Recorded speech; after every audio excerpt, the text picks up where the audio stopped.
अस्सलाम वालेकुम दोस्तों, क्या हाल है? खैरियत से हो भाई? ठीक हो? Welcome to the part 2 of this workshop. और कंफर्म करें मुझे ऑनलाइन वाले कि उनको ऑडियो और विजुअल्स आ रहे हैं।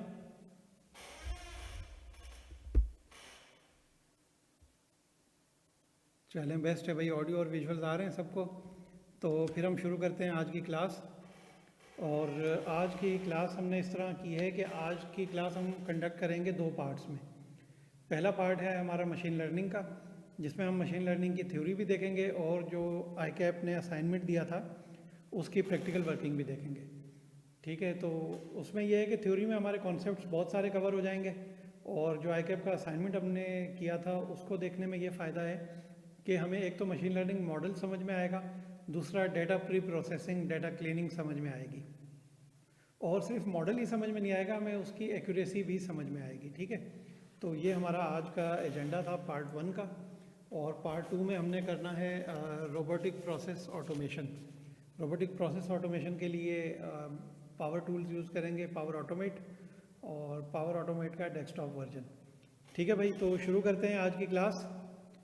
और देखो मशीन लर्निंग क्या है।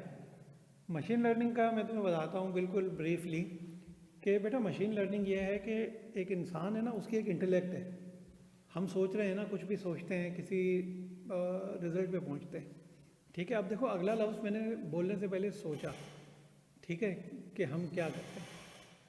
तो अब जो मैंने सोच के आउटपुट प्रोड्यूस किया, उस आउटपुट ने एक सेंटेंस को मीनिंग दिया। ठीक है, अब मैं एज अ इंडिविजुअल, एक ह्यूमन बीइंग, मैं एक फील्ड का, बहुत छोटी सी फील्ड का मास्टर हूँ, सही है। और वो फील्ड क्या है? वो फील्ड है आर्टिफिशियल इंटेलिजेंस के अंदर, मशीन लर्निंग के अंदर, डीप लर्निंग के अंदर, कॉन्वोल्यूशनल न्यूरल नेटवर्क्स के अंदर कंप्यूटर विजन। ठीक है, अब ये कितना देखो, जितना मैं इसमें लेयर्स में अंदर जा रहा हूँ, ये अनियन की तरह समझो इसको, कि जितना मैं लेयर्स में अंदर जा रहा हूँ, अनियन में जितनी लेयर्स पील करते रहो, अनियन छोटा होता रहता है ना, प्याज छोटा होता रहता है ना, मशीन लर्निंग भी इस तरह है। जितना अंदर जाते रहोगे ना, वो डोमेन उतना स्पेशलाइज्ड, उतना छोटा बनेगा, लेकिन वो डोमेन अपने आप में एक बहुत बड़ी चीज़ होगी। ठीक है, क्रिकेट देखते हो, बॉलर बॉल करता है तो एलबीडब्ल्यू का दिखाते हैं कि जी ये बॉल पिच हुई है यहाँ पे और मूवमेंट हुई है और हिटिंग द विकेट्स है या आउटसाइड द विकेट है या pitching outside of the leg है। वो सब कंप्यूटर विजन है। सेल्फ ड्राइविंग कार्स देखते हो, कार खुद ड्राइव हो रही है। अभी तो लेन असिस्ट पाकिस्तान में भी आ रहा है, बहुत सारी कार्स में गाड़ी एक लेन में रहेगी जब, और लेन चेंज करने लगेंगे आप बगैर इंडिकेटर दिए, तो गाड़ी के अंदर बीप होने लग जाएगा कि ड्राइवर अलर्ट हो जाए। ठीक है, तो ये कंप्यूटर विजन है। और इसके अलावा कंप्यूटर विजन कहाँ पे यूज़ होता है? मेडिकल में बहुत ज़्यादा यूज़ होता है। ठीक है, जो एक्सरे वगैरह होते हैं ना, अब एक्सरे देख के, मतलब देखो ट्रेडिशनल तो ये सिस्टम है ना कि एक्सरे होता है और फिर एक रेडियोलॉजिस्ट उस पर रिपोर्ट लिखता है। लेकिन अब बहुत सारी जगहों पे ऐसे हो रहा है कि एक्सरे हुआ, मशीन ने ही रीड किया एक्सरे को, प्रॉब्लम आइडेंटिफाई किया और वही एक्सरे के साथ ही रिपोर्ट प्रिंट आउट हो गई। ठीक है, ये कंप्यूटर विजन है। अब देखो एक चीज़ का माहिर मैं हूँ, जो चीज़ कितनी जगहों पे अप्लाई हो रही है। इसी तरह जो दूसरा डोमेन है मेरा, देखो मेरी बेसिकली तो स्पेशलाइजेशन है सीक्वेंशियल डेटा में। तो सीक्वेंशियल डेटा में हमारे पास टाइम सीरीज़ होता है और कंप्यूटर विजन होता है। दूसरा डोमेन है टाइम सीरीज़। तो टाइम सीरीज़ तो बेटा फाइनेंस का एसेंस है। कोई फाइनेंशियल इन्फॉर्मेशन ऐसी होती है कि जो टाइम सीरीज़ के बगैर हो। हाँ, मुझे बताओ कि कोई भी अकाउंटिंग रिपोर्ट डेट के बगैर हो सकती है?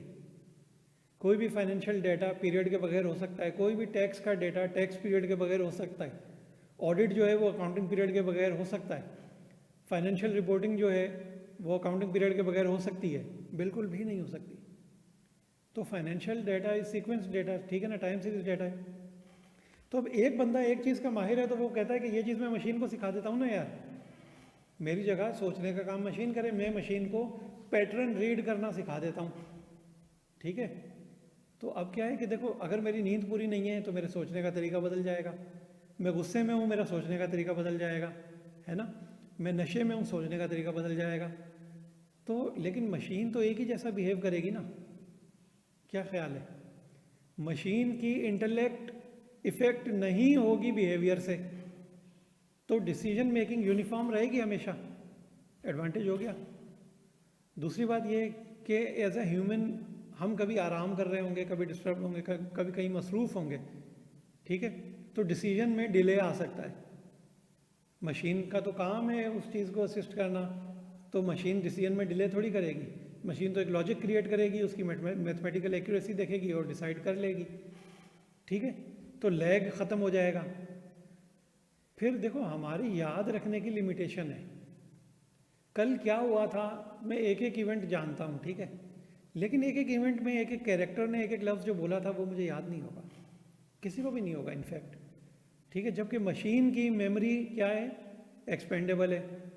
मैं एसएसडी लगाऊं जितनी बड़ी मेरा डाटा उतना ज़्यादा स्टोर होगा, ठीक है। एसएसडी छोटा पड़ गया, मैं क्लाउड से लिंक कर देता हूँ, सही है। तो मेरे पास अब तो जो मैं यूज़ कर रहा हूँ गूगल एआई का प्रो वर्जन जो है, और उसके साथ मुझे 5 TB स्टोरेज मिली हुई है, 5 TB स्टोरेज।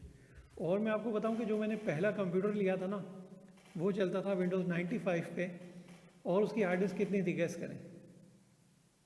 6.4 GB, 6.4 GB, ठीक है। और अब हम मोबाइल में कैरी कर रहे होते हैं 512 GB, ठीक है। और वो हार्ड डिस्क मैं आपको बताऊं कि वो जो 6.4 GB वाली हार्ड डिस्क थी, मोबाइल से बड़ी थी, लेंथ में भी, विड्थ में भी और फैट में भी। लेंथ, विड्थ और हाइट तीनों में मोबाइल से ज़्यादा बड़ी थी, ठीक है। खैर, तो बात ये हुई है कि भाई इंसान अपनी अपनी फील्ड्स के माहिर हैं, तो उन्होंने सोचा कि क्योंकि थिंकिंग पैटर्न्स हैं हमारे, वो पैटर्न हम मशीन को सिखा देते हैं।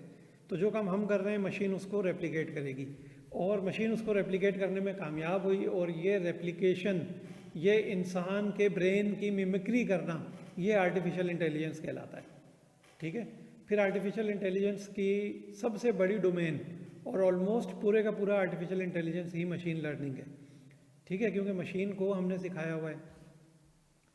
तो अब देखो इसमें क्या क्या चीज़ है। एक जो हमने बात की कि इंटेलिजेंस कंटिन्यूम है, सही है। इंटेलिजेंस कंटिन्यूम क्या चीज़ है कि देखो, एक तो मेरी कोडिंग है ना रूल बेस्ड, ठीक है। एक्सेल में हम लिखते हैं कि इफ़ कंडीशन देते हैं हम, कि इफ़ के बाद हमने कंडीशन दी, उसके बाद हमने बताया value if true, value if false, ठीक है। लेकिन इसमें हम ऐसा नहीं बताते, इसमें हम एक्सप्लिसिट प्रोग्रामिंग नहीं करते, इसमें हम सिर्फ रूल्स डिफाइन करते हैं, ठीक है। और मैं आपको बताऊं कि एक लेवल आता है कि हम रूल्स भी डिफाइन नहीं करते, हम कहते हैं कि भाई ये इनपुट है, इस इनपुट की बेस पे ये आउटपुट आ रहा है, ठीक है, इसको सीख लो, पैटर्न लर्न कर लो, और अब ये मेरा इनपुट है, इस इनपुट की बेस पे आउटपुट क्या आएगा बता दो, ये भी होता है, ठीक है। अच्छा, सुपरवाइज्ड वर्सेस अनसुपरवाइज्ड क्या है भाई? सुपरवाइज्ड वर्सेस अनसुपरवाइज्ड ये होता है कि मशीन लर्निंग की 3 टाइप्स हैं, ठीक है। मशीन लर्निंग की 3 टाइप्स हैं। एक है सुपरवाइज्ड, सबसे पहले। अब सुपरवाइज्ड लर्निंग क्या होता है कि हमने कहा कि हमने इनपुट दिए और मशीन को कहा आउटपुट ये हैं और पैटर्न्स लर्न कर लो, ठीक है। अगर हमारा इनपुट के लेबल्स हैं, मतलब टेक्स्ट डाटा है अगर मेरे पास, तो क्या उसके लेबल हैं? जैसे देखो मैं तुम्हें बताऊं कि लॉ पढ़ते हैं ना हम, तो एक होता है सेक्शन का नंबर, ठीक है, एक सेक्शन का टाइटल भी तो होता है, सही है। फिर सब सेक्शन जो होता है, सब सेक्शन के साथ नंबर नहीं लिखा हुआ होता, टाइटल भी नहीं लिखा हुआ होता, सिर्फ उस पर्टिकुलर सब सेक्शन का नंबर लिखा हुआ होता है। तो अब जो सेक्शन का नंबर था, जो सेक्शन का टाइटल था, क्या वो सब सेक्शन का है? बिल्कुल है, ठीक है। तो ये लेबल्स हैं उस पीस ऑफ टेक्स्ट के, सही है। हमारे पास फाइनेंशियल स्टेटमेंट्स आती हैं 2 कंपैरेटिव ईयर्स की, तो उन पे लेबल क्या होते हैं? जो लाइन का नेम होता है, ठीक है। Non current assets, property, plant and equipment, वो उसका लेबल है, ठीक है। और लॉन्ग टर्म इन्वेस्टमेंट्स, वो उसका लेबल है, ठीक है। इंटेंजिबल एसेट्स, वो लेबल हैं। तो जब हम डेटा को लेबल कर देते हैं तो वो सुपरवाइज्ड लर्निंग होती है, ठीक है। अनसुपरवाइज्ड लर्निंग क्या है? अनसुपरवाइज्ड लर्निंग ये है कि भाई हमारे डेटा पे लेबल्स नहीं होंगे, ठीक है, हमारे डेटा पे लेबल्स नहीं होंगे। अच्छा भाई, लेबल्स नहीं होंगे तो फिर लर्निंग कैसे होगी? भाई लर्निंग ऐसे होगी, देखो कि हम चैट जीपीटी से बात करते हैं, तो क्या हम चैट जीपीटी को हर चीज़ का लेबल बताते हैं? नहीं बताते। हम उससे एक सवाल पूछते हैं, या हम उससे सवाल भी नहीं पूछते, हम उसको डायरेक्ट हम तो टास्क दे देते हैं, हमें तो प्रॉम्प्टिंग भी नहीं आती। हम डायरेक्ट क्या टास्क देते हैं कि भाई राइट एन एसे ऑन कायदे आज़म। भाई क्या ये लेबल है? नहीं है, बिल्कुल भी नहीं है। ये तो एक प्लेन टेक्स्ट बेस्ड क्वेश्चन है, ठीक है। तो अब जो हमने प्लेन टेक्स्ट बेस्ड क्वेश्चन पूछा, सही है, जिसकी बेस पे हमें बगैर लेबल्ड आउटपुट मिला, वो है अनसुपरवाइज्ड लर्निंग, क्योंकि हमने मॉडल को कोई गाइडेंस प्रोवाइड नहीं की। ये तो हम खैर आउटपुट लिया है हमने, लेकिन मॉडल को ट्रेन भी तो किसी चीज़ पे किया होगा ना। जब हमने बोला कि राइट एन एसे ऑन कायदे आज़म और हमारे पास 3, 4, 5 पैराग्राफ प्रोड्यूस हो गए, तो वो मॉडल जानता तो था ना कि ऐसे क्या होता है, राइटिंग क्या होता है और कायदे आज़म क्या होता है। एटलीस्ट 3 चीज़ें तो पता है मॉडल को, ठीक है। फिर तीसरी टाइप होती है रीइंफोर्स्ड लर्निंग। सही है, रीइंफोर्स्ड लर्निंग पे आगे पूरी स्लाइड है, इन पे भी है, तो उस पे तब हम बात करते हैं, ठीक है। अच्छा, फिर मशीन लर्निंग से आगे हम जाते हैं ना, फिर हमारे पास आती हैं भाई लेयर्स। अब लेयर्स क्या है? देखो एक मिसाल से समझो यार कि हमारे पास ट्री होता है, ठीक है, दरख्त, उसकी ब्रांचेस होती हैं। तो अब ब्रांचेस क्या होती हैं कि हमने एक ट्री बनाया है। ये भाई मैंने फाइनेंस पढ़ना है, अकाउंटेंसी पढ़नी है, चलो फाइनेंस को फिलहाल साइड पे रखते हैं, या साइड पे नहीं रखते, इसको ऐसा करते हैं कि यार मैंने अकाउंटेंसी एंड फाइनेंस पढ़ना है, सही है। अब अकाउंटेंसी एंड फाइनेंस पढ़ने के लिए मैं जाता हूँ कोर अकाउंटेंसी साइड पे, या मैं जाता हूँ कोर फाइनेंस साइड पे। अब मैं अकाउंटेंसी पे जाता हूँ तो मेरे लिए क्या फील्ड्स निकलती हैं? जनाब ये वाला, मेरे लिए अकाउंटेंसी में सबसे पहली और सबसे बड़ी फील्ड निकलती है ऑडिटिंग की, ठीक है। देन मेरे पास एक और फील्ड निकलती है टैक्सेशन की, और फिर मेरे पास एक फील्ड निकलती है बुक कीपिंग की, सही है। टैक्सेशन में मेरे पास फिर एक फील्ड निकलती है जो है कि टैक्स की लीगल साइड, ठीक है, और एक और फील्ड है जो है टैक्स की कंप्यूटेशनल साइड। दो इनमें बहुत ज़्यादा ओवरलैपिंग है, लेकिन देखो जो एक लॉयर होता है, जो कोर्ट में प्रेजेंट हो रहा होता है, प्लीड कर रहा होता है, वो टैक्स को लॉ के पॉइंट ऑफ व्यू से जानता है, लेकिन एक चार्टर्ड अकाउंटेंट जो है वो टैक्स को नंबर के पॉइंट ऑफ व्यू से जानता है, ठीक है।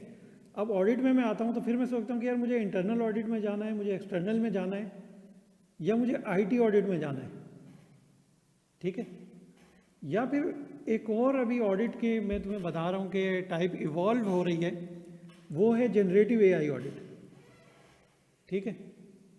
तीसरी चीज़ थी बुक कीपिंग। भाई ठीक है, मैंने बुक कीपिंग में जाना है।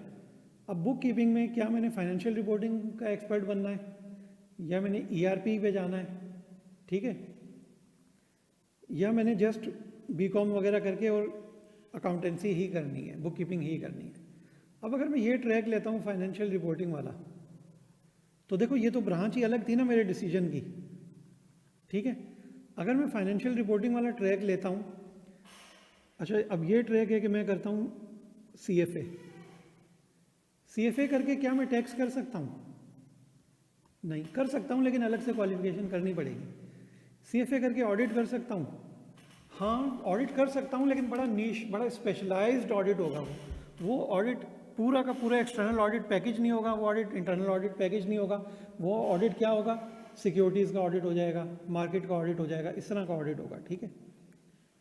और क्या मैं बुक कीपिंग कर सकता हूँ, ईआरपी कर सकता हूँ? नहीं, मैं तो इन्वेस्टमेंट डिसीजन कर सकता हूँ, ठीक है। इन्वेस्टमेंट डिसीजंस में क्या मैं स्टॉक मार्केट साइड के डिसीजंस ले रहा हूँ, सही है, या यूँ कह लो कि क्या मैं सिक्योरिटीज़ के डिसीजन ले रहा हूँ, करेंसी के डिसीजन ले रहा हूँ, कमोडिटी के डिसीजन ले रहा हूँ, सही है।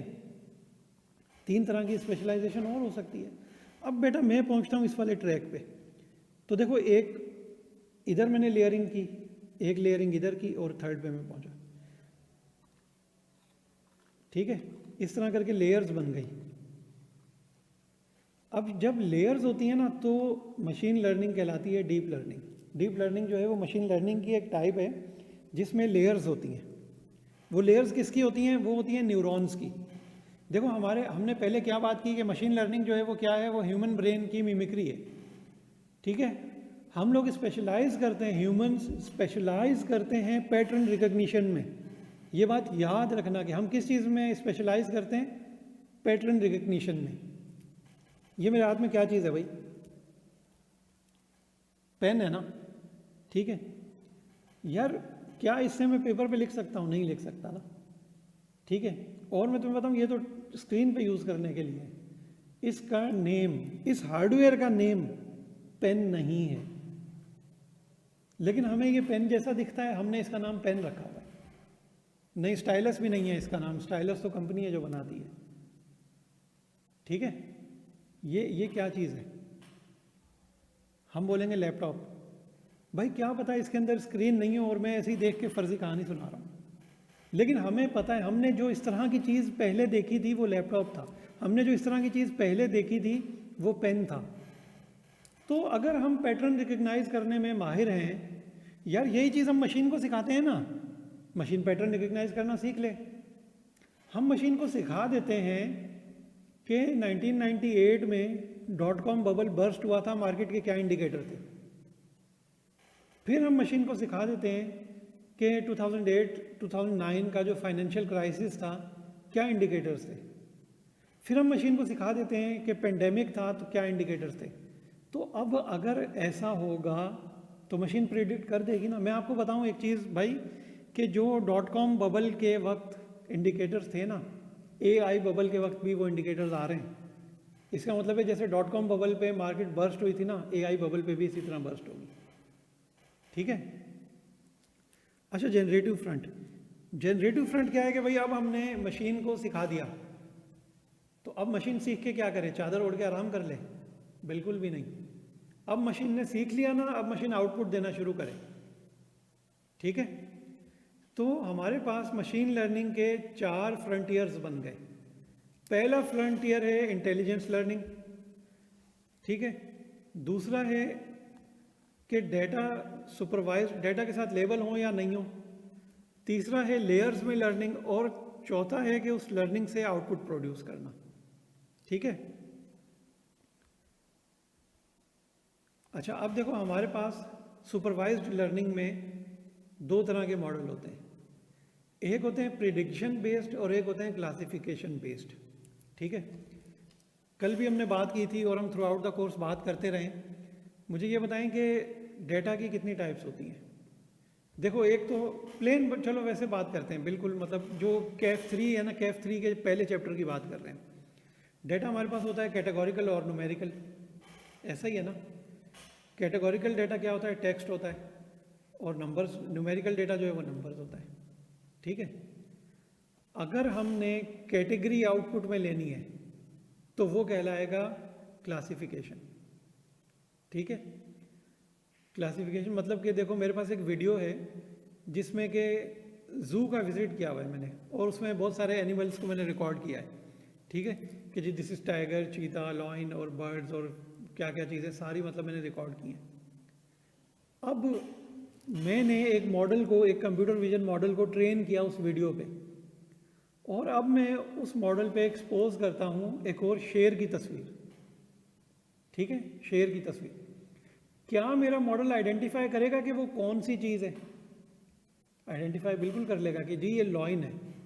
तो देखो जो फोटो मैंने दी कि ये क्या चीज़ है, वो फोटो उसने क्लासिफाई कर दी कि जो कैटेगरीज मैंने लर्न की थी उनमें से ये वाली है, ठीक है। प्रिडिक्ट नहीं किया कि भाई ये शेर है या ये शेर जैसा लग रहा है, नहीं, वो क्लासिफाई किया, ठीक है। और दूसरा जो हमारे पास टाइप है वो है प्रिडिक्टिव मॉडलिंग। प्रिडिक्शन होती है नंबर्स में, ठीक है। अच्छा, प्रिडिक्शन नंबर्स में कैसे होती है? देखो अभी थोड़े टाइम में आएगा इकोनॉमिक सर्वे ऑफ पाकिस्तान, वो देखना, उसमें हमारी इकोनॉमी की पास्ट परफॉर्मेंस और फ्यूचर बेस्ड प्रिडिक्शन होती है।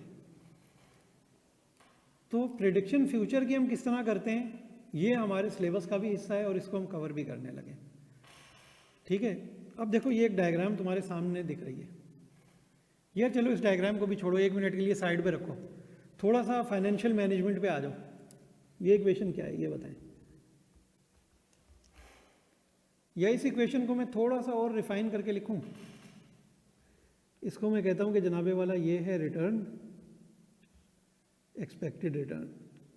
ठीक है, एक्सपेक्टेड रिटर्न मेरे पास इक्वल है, अच्छा बी नॉट क्या है, बी नॉट वो रिटर्न है जो मुझे 0 पे भी मिल रहा है। या चलो इसकी लेबलिंग करते हैं, ये मैं कहता हूं कि रिस्क, एक्स एक्सिस मेरे रिस्क का है और वाई एक्सिस है मेरे पास रिटर्न का।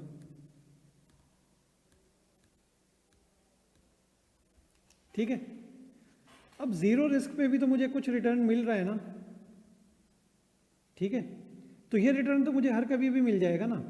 मार्केट में इन्वेस्ट किया, देखो मार्केट का तो मतलब ही रिस्क है, तो 0 रिटर्न तो मुझे मार्केट में इन्वेस्ट किए बगैर ही मिल रहा है, तो वो रिटर्न तो मेरा सेफ है, वो तो मुझे चाहिए ही चाहिए। तो मैं कहता हूं कि जनाबे वाला मेरा एक्सपेक्टेड रिटर्न बराबर है रिस्क फ्री रिटर्न के। ऐसा ही है, ठीक है। लेकिन क्योंकि मैं मार्केट में आ रहा हूं और मैं अपने पैसे को एक्सपोज कर रहा हूं रिस्क पे, तो मुझे इसके ऊपर कुछ प्रीमियम चाहिए। वो प्रीमियम क्या है कि जो मार्केट का रिटर्न है वो,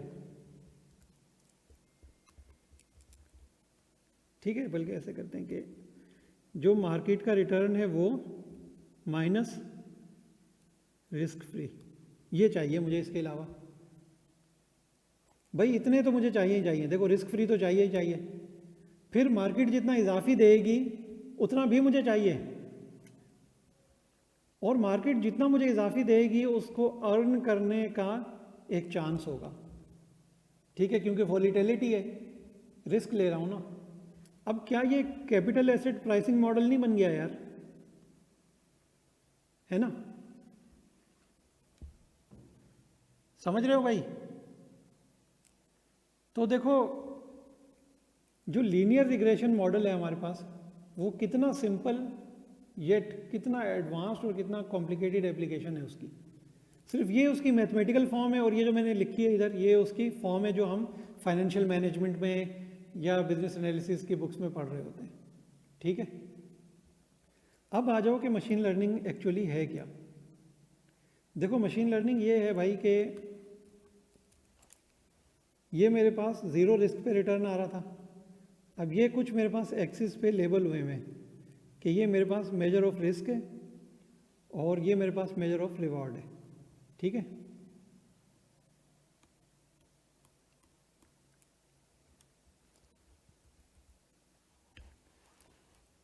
अब देखो जितना मेरा रिस्क बढ़ता जाएगा उतना ही मेरा रिवॉर्ड भी बढ़ता जाएगा। अंडरस्टूड है? अब एक चीज़ और देखो, ये तो हो गया लीनियर प्लॉट, ठीक है, लेकिन इसमें कुछ वैल्यूज़ हैं जो ये मेरा पास्ट डेटा है, यूँ समझो कि ये जो डेटा है ना ये मेरा पास्ट डेटा है। इसकी बेस पे मैंने फ्यूचर प्रिडिक्शन की, इस तरह स्ट्रेट लाइन है, सही है। अब ये प्रिडिक्शन तो मेरी है, इस प्रिडिक्शन में मैंने क्या कैप्चर किया है? सिर्फ ट्रेंड कैप्चर किया है। ठीक है, कि जनाबे वाला रिस्क बढ़ने के साथ साथ रिटर्न बढ़ता है। क्या चीज़ मैं कैप्चर नहीं कर पाया हूँ, वो देखो ये चीज़ है कि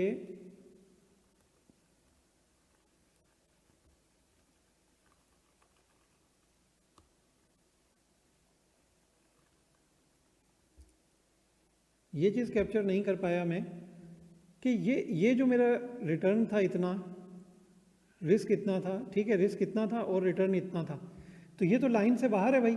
इसका मतलब है कि मेरी प्रिडिक्शन गलत है, ऐसा ही है ना? हाँ, प्रिडिक्शन, देखो प्रिडिक्शन गलत नहीं है, सही है, प्रिडिक्शन गलत नहीं है, प्रिडिक्शन में एरर है। ये प्रिडिक्शन तो बिल्कुल एक्यूरेट हो गई,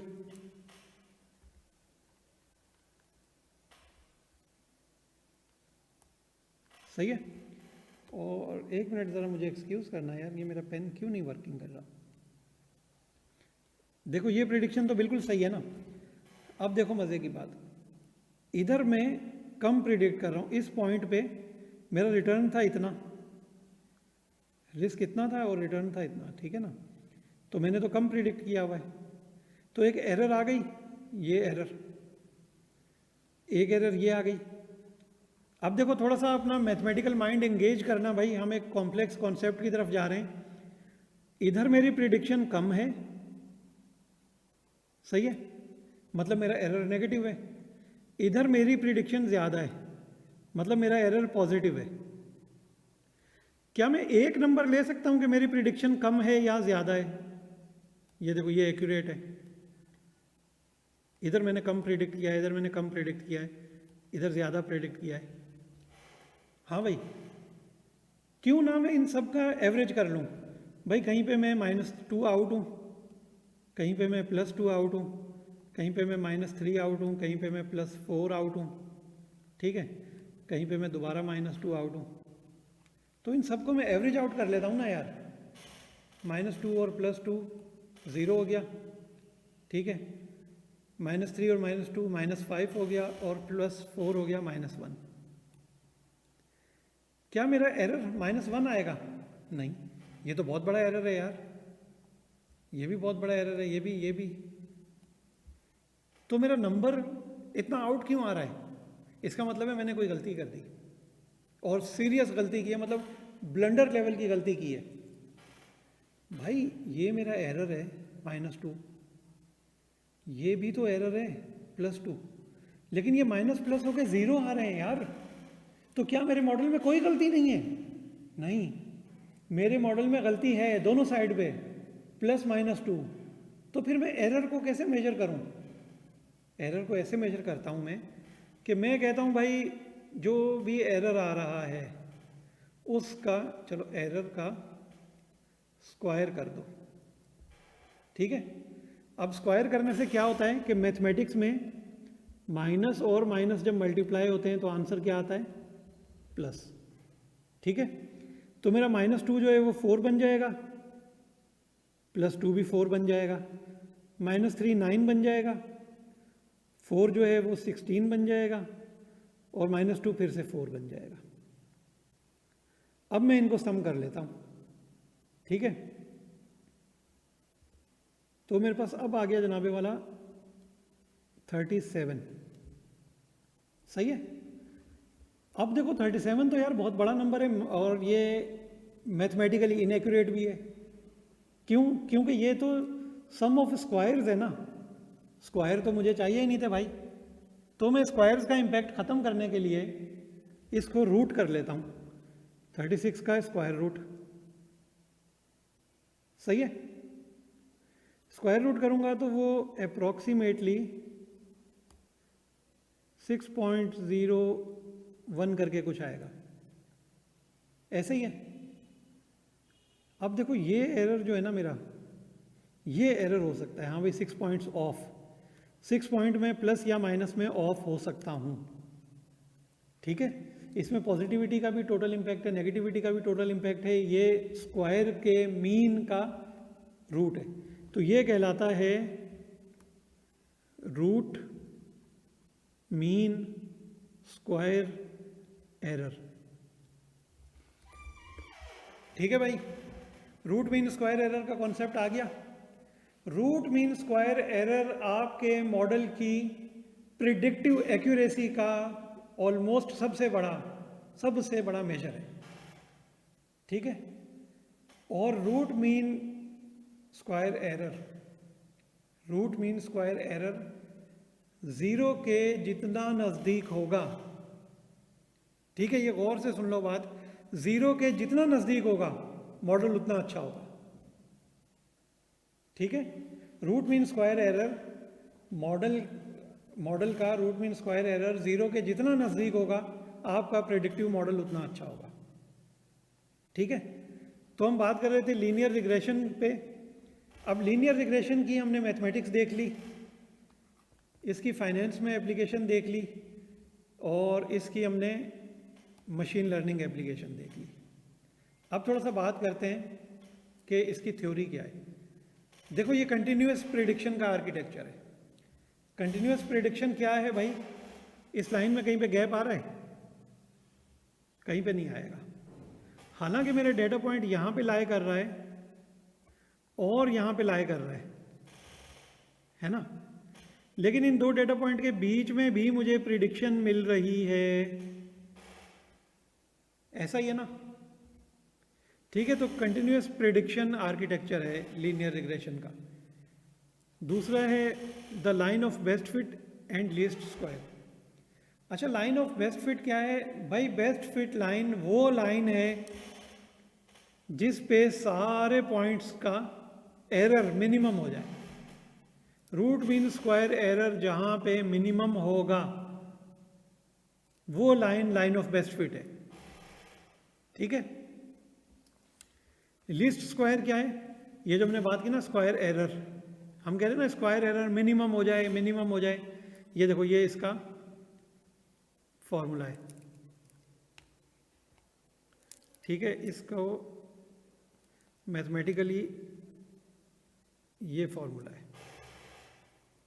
ठीक है, अच्छा, देन मल्टीपल लीनियर रिग्रेशन। अब देखो हमारे पास कितने वेरिएबल्स थे भाई इसमें थे मेरे पास दो वेरिएबल्स, रिस्क और रिवॉर्ड, रिस्क और रिटर्न। लेकिन जिस तरह आई कैप वाला असाइनमेंट आपने देखा, ये चीज़ देखो, आई कैप का पूरा असाइनमेंट इस मॉडल पे था, multiple linear regression, multi linear regression. ठीक है,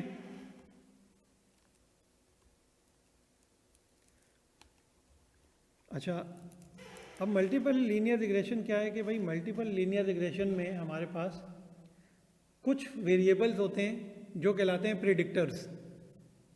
ठीक है, इनपुट वेरिएबल्स होते हैं जो कि हमारी इक्वेशन में ये वाले होते हैं, ये वाले, ये इनपुट वेरिएबल्स है ना, इसकी बेस पे ये आउटपुट वेरिएबल कैलकुलेट हो रहा है।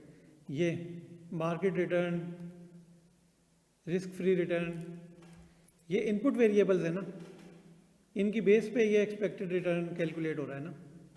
तो हमारे पास मल्टीपल इनपुट वेरिएबल्स होते हैं इसमें जो प्रिडिक्ट करते हैं आउटपुट को।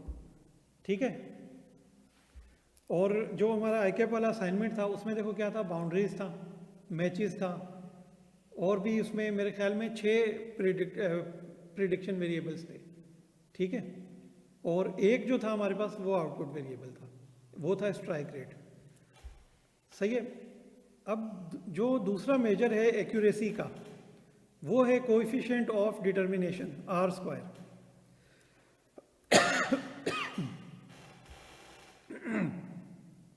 भाई आर स्क्वायर क्या होता है? आर स्क्वायर ये होता है कि जो मेरे प्रिडिक्टर्स हैं वो कितना अच्छा एक्सप्लेन कर रहे हैं मेरे आउटकम को।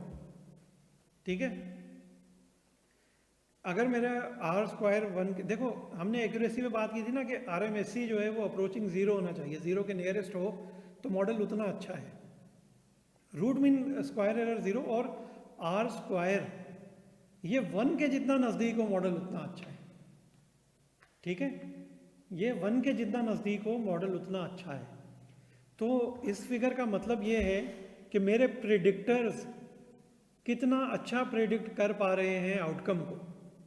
ठीक है, तो हमने लीनियर रिग्रेशन मॉडल देखा और उसके एक्यूरेसी के मेजर्स देख लिए और उसकी मैथमेटिक्स देखी, उसके मशीन लर्निंग कॉन्सेप्ट्स देख लिए, उसकी फाइनेंस में एप्लीकेशन देख ली। अब हम चलते हैं आगे। यहाँ तक अगर कोई सवाल है तो ऑनलाइन और ऑन साइट दोनों पूछ लें बेटा। ठीक है, क्योंकि इससे आगे चीज़ें थोड़ी सी और कॉम्प्लेक्स हो जाएंगी, थोड़ा सा मशीन लर्निंग की डेप्थ में जाने वाले हैं। कोई भी सवाल है अभी तक तो पूछ लें।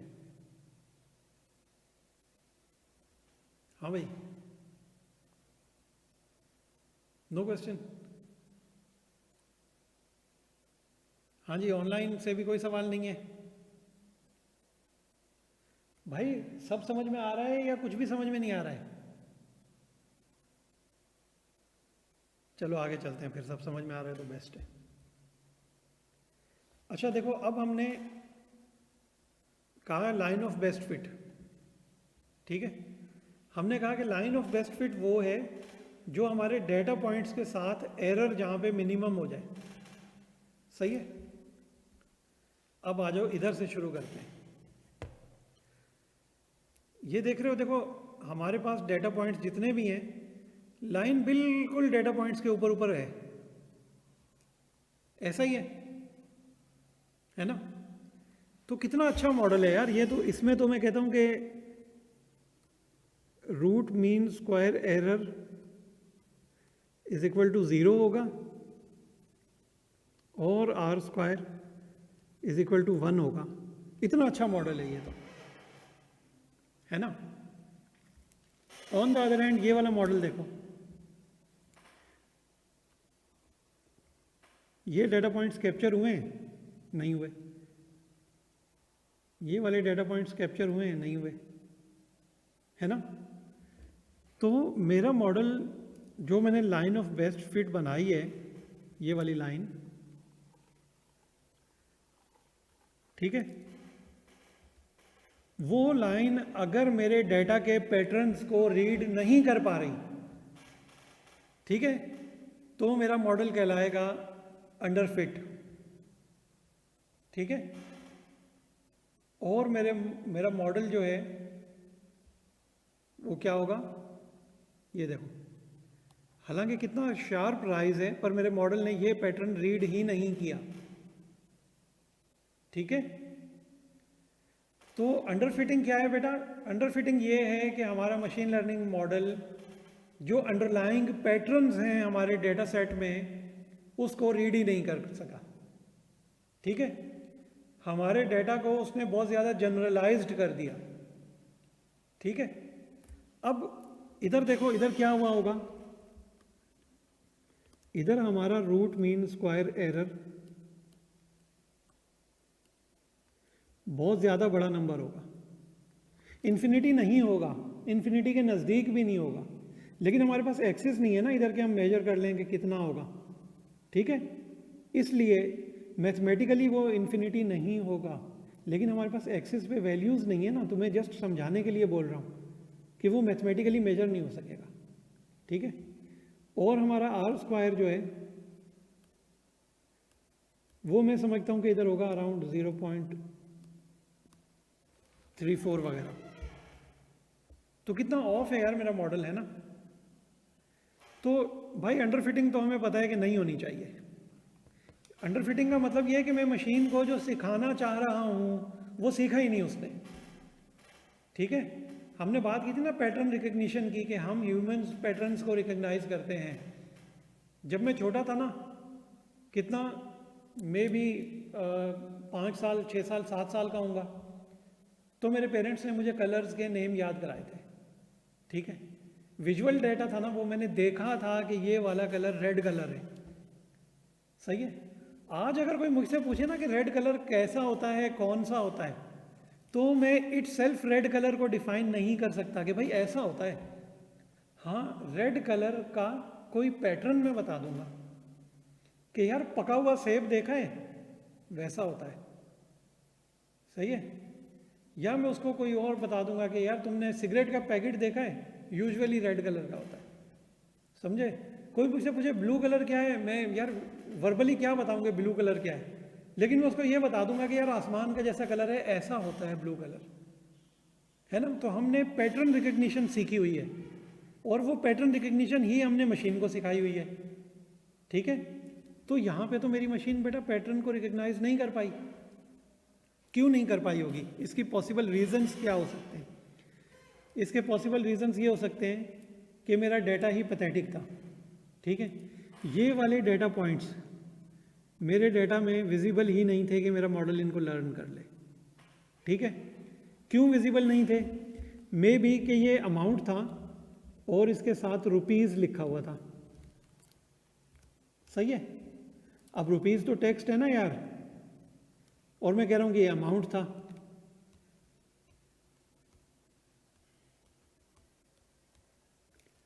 तो भाई अमाउंट के साथ जब टेक्स्ट आ जाता है ना, तो ये पूरी चीज़ फिर टेक्स्ट बन जाती है, ये पूरी चीज़ स्ट्रिंग बन जाती है, स्ट्रिंग, ठीक है। क्या ख्याल है तुम्हें? प्लॉट तो इसको कर लूँगा प्री ट्रीटमेंट करके, लेकिन मॉडल जो है ना वो इसको एज अ टेक्स्ट रीड कर रहा है, और इस वजह से उसने वो पैटर्न में नहीं लिया, तो पहली चीज़ कि मेरा डाटा डर्टी डाटा था, ठीक है। दूसरी चीज़ क्या हो सकती है कि जो बंदा मॉडल को कोड कर रहा है वो पैथेटिक कोडर है, फारिग तरीन कोडर है वो, ठीक है। कोड ही गलत लिखा हुआ है भाई, कोड गलत लिखा है तो फिर मॉडल लर्निंग थोड़ी करेगा, सही है। एक चीज़ और भी हो सकती है, वो चीज़ क्या है, वो चीज़ है डाटा नॉर्मलाइजेशन। डाटा नॉर्मलाइजेशन पे कोई भी बात नहीं कर रहा होता हम में से, लेकिन डाटा नॉर्मलाइजेशन बहुत इंपॉर्टेंट कॉन्सेप्ट है। कल भी हमने थोड़ी सी बात इस पे की थी, आज भी हम बात करते हैं कि यार हम देखो गारमेंट सेल्स और वेदर, ये दो वेरिएबल स्टडी करते हैं।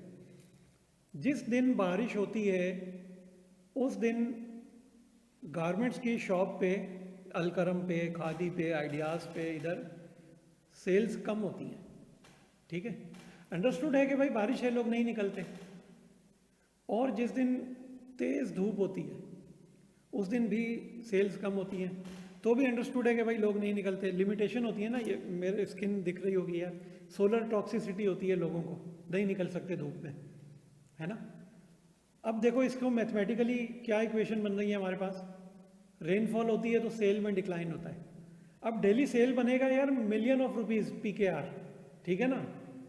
और बारिश कितना बनेगा, बारिश होगी जनाबे वाला 2 mm, 3 mm, 5 mm, 10 mm।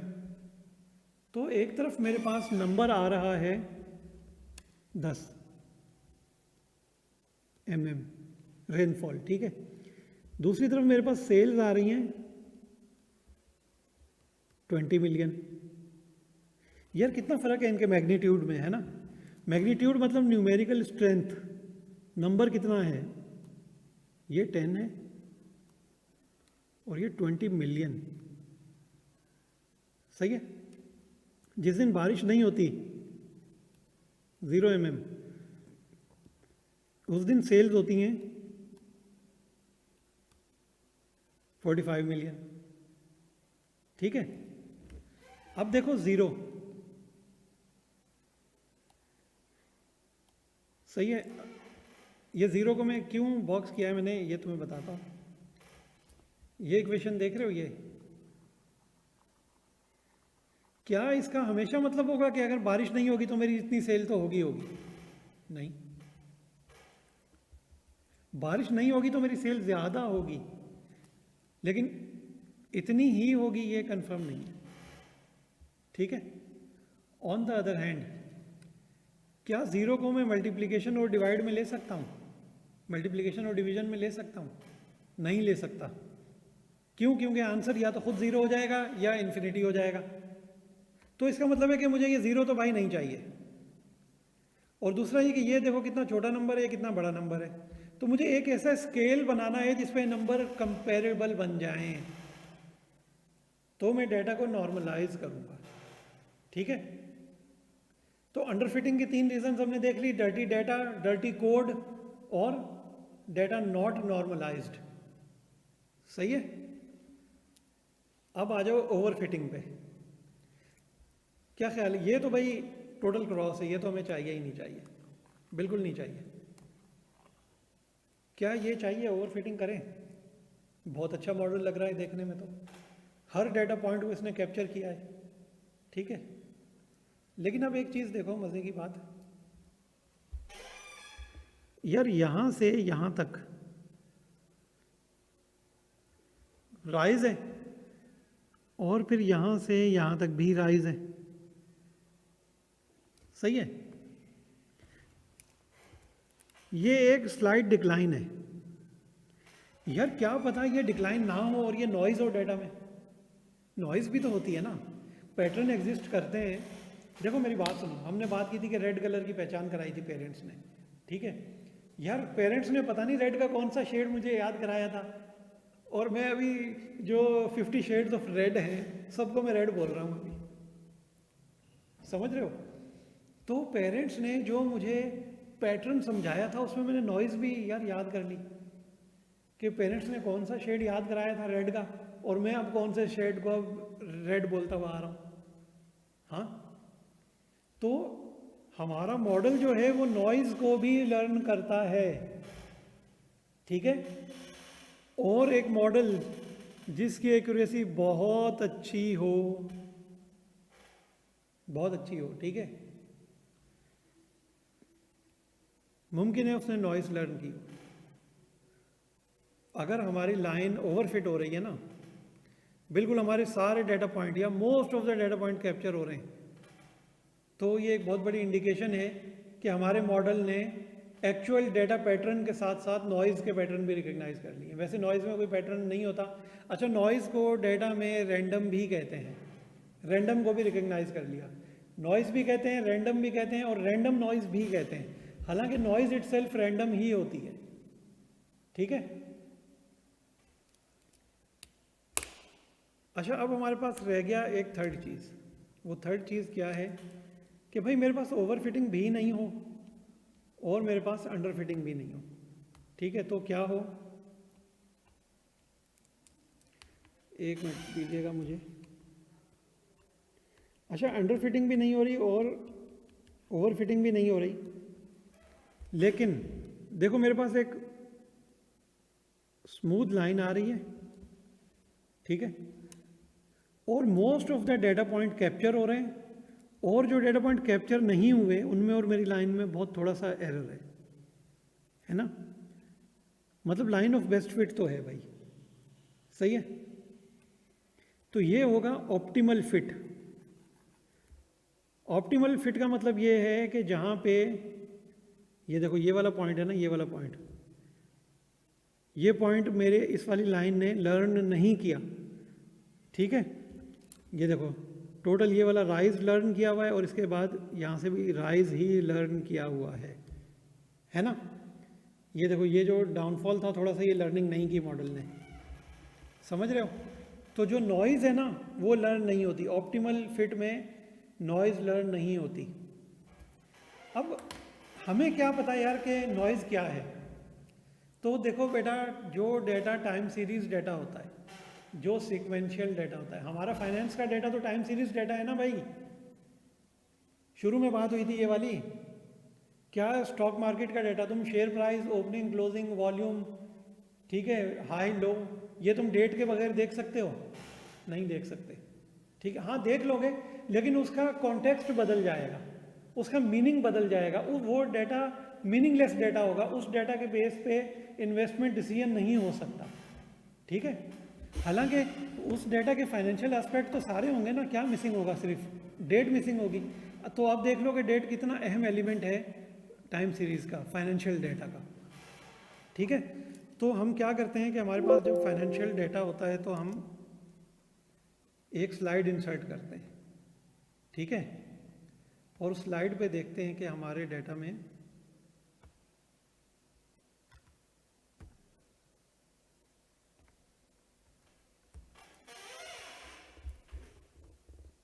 देखो भाई हमारे पास एक है डेट का कॉलम और एक है क्लोजिंग प्राइस का कॉलम, ठीक है। अब मेरे पास कोई भी डेट होगी और उस डेट पे closing price, date closing price, date closing price, date closing price, date closing price, date नहीं होगी, सैटरडे और संडे आ जाएगा, ठीक है, मार्केट क्लोज होगी। यार पैटर्न भाई, 5 दिन हो गए ना, डेट और प्राइस आ रही है, तो छठा और सातवां दिन सैटरडे और संडे होगा ना, कंफर्म है, ठीक है। अब देखो क्लोजिंग प्राइसेस आ गई। यार इसमें से कुछ चीज़ें ऐसी होंगी कि मेरा चार्ट बनेगा, इधर ही बनाते हैं, चलो ये एरिया पे हम चार्ट बनाते हैं। इधर जो भी नंबर आ रहा है उसमें से एक पैटर्न मुझे मिलेगा ऐसा, ठीक है, ये है मेरा ट्रेंड,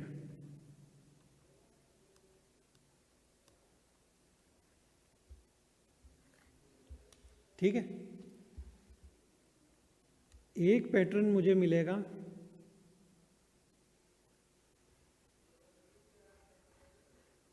ऐसा, सही है। अब देखो क्या है, मेरे पास राइज आता है, फिर फॉल आता है, फिर राइज आता है, फिर फॉल आता है, फिर राइज आता है, फिर fall, rise fall, rise fall, rise fall.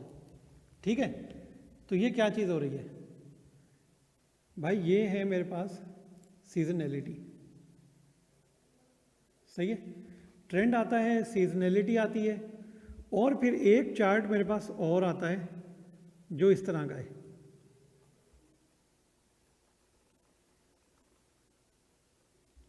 ठीक है, ये चार्ट क्या बता रहा है? पता नहीं क्या बता रहा है। सही है, तो ये चार्ट है मेरे पास नॉइस का, ट्रेंड, नॉइज और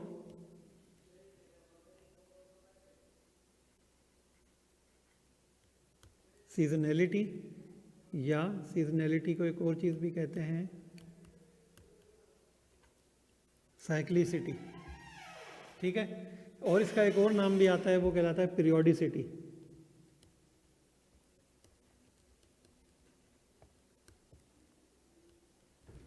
ठीक है,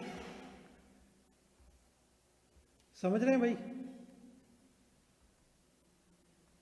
तो ये नॉइज जो है ना, ये हमने लर्न नहीं करनी। तो हम क्या करते हैं डेटा में से?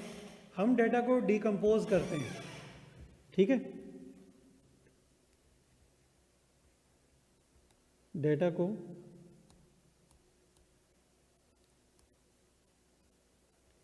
डिकम्पोज करते हैं इन 3 एलिमेंट्स में। डेटा में से ट्रेंड निकल गया, ट्रेंड जब हमें फाइंड हो गया तो हमने लीनियर रिग्रेशन अप्लाई कर दी। ठीक है, फिर हमने सीजनैलिटी, साइक्लिसिटी, पीरियोडिसिटी फाइंड कर ली, उस पर हमने प्रिडिक्शन कर ली। और नॉइज़, देखो नॉइज़ को लर्न हमने करना ही नहीं है, तो हम अपने मॉडल को नॉइज़ लर्न नहीं कराते। ठीक है, तो अब अगर मेरी ये प्रिडिक्शन बहुत अच्छी कर लेता हूँ, मैं ये प्रिडिक्शन बहुत अच्छी कर लेता हूँ, और ये प्रिडिक्शन मेरी ऑर्डिनरी हो, ठीक है, तो भी मेरा टोटल प्रिडिक्शन जो है ना वो बहुत अच्छी आएगी। पता है क्यों? मे भी पाकिस्तान में बहुत अच्छी नहीं आए, क्योंकि हमारी मार्केट तो यार सेंटीमेंट बेस्ड होती है। फंडामेंटल बेस्ड मार्केट जो होगी ना, उसमें प्रिडिक्शन बहुत अच्छी आ जाएगी। क्यों? क्योंकि उधर मार्केट ड्राइव हो रही होती है, उधर प्राइस जो है ना वो ड्राइव हो रही होती है market forces of demand and supply से। ठीक है, market forces of demand and supply जो है वो प्राइस को गवर्न कर रहे होते हैं। हमारे यहाँ तो बिहेवियरल गवर्नेंस है ना प्राइस की।